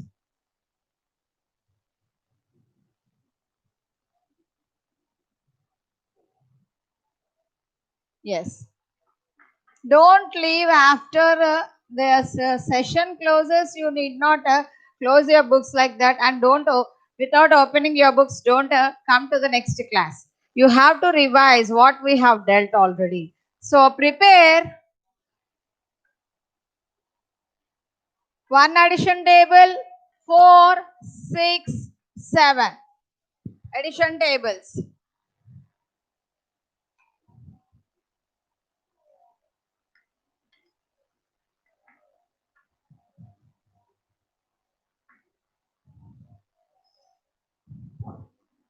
Prepare 1, 4, 6, 7 addition tables. Second one, add 15 plus 4, single digit first I'll give. Yes. 5 plus 4, 6 plus 7, 9 plus 8, and 15 plus 4, 36 plus 9, 48 plus 2. So this is the home task, children. You prepare. Then we'll go for dot method addition next class. Thank you, children.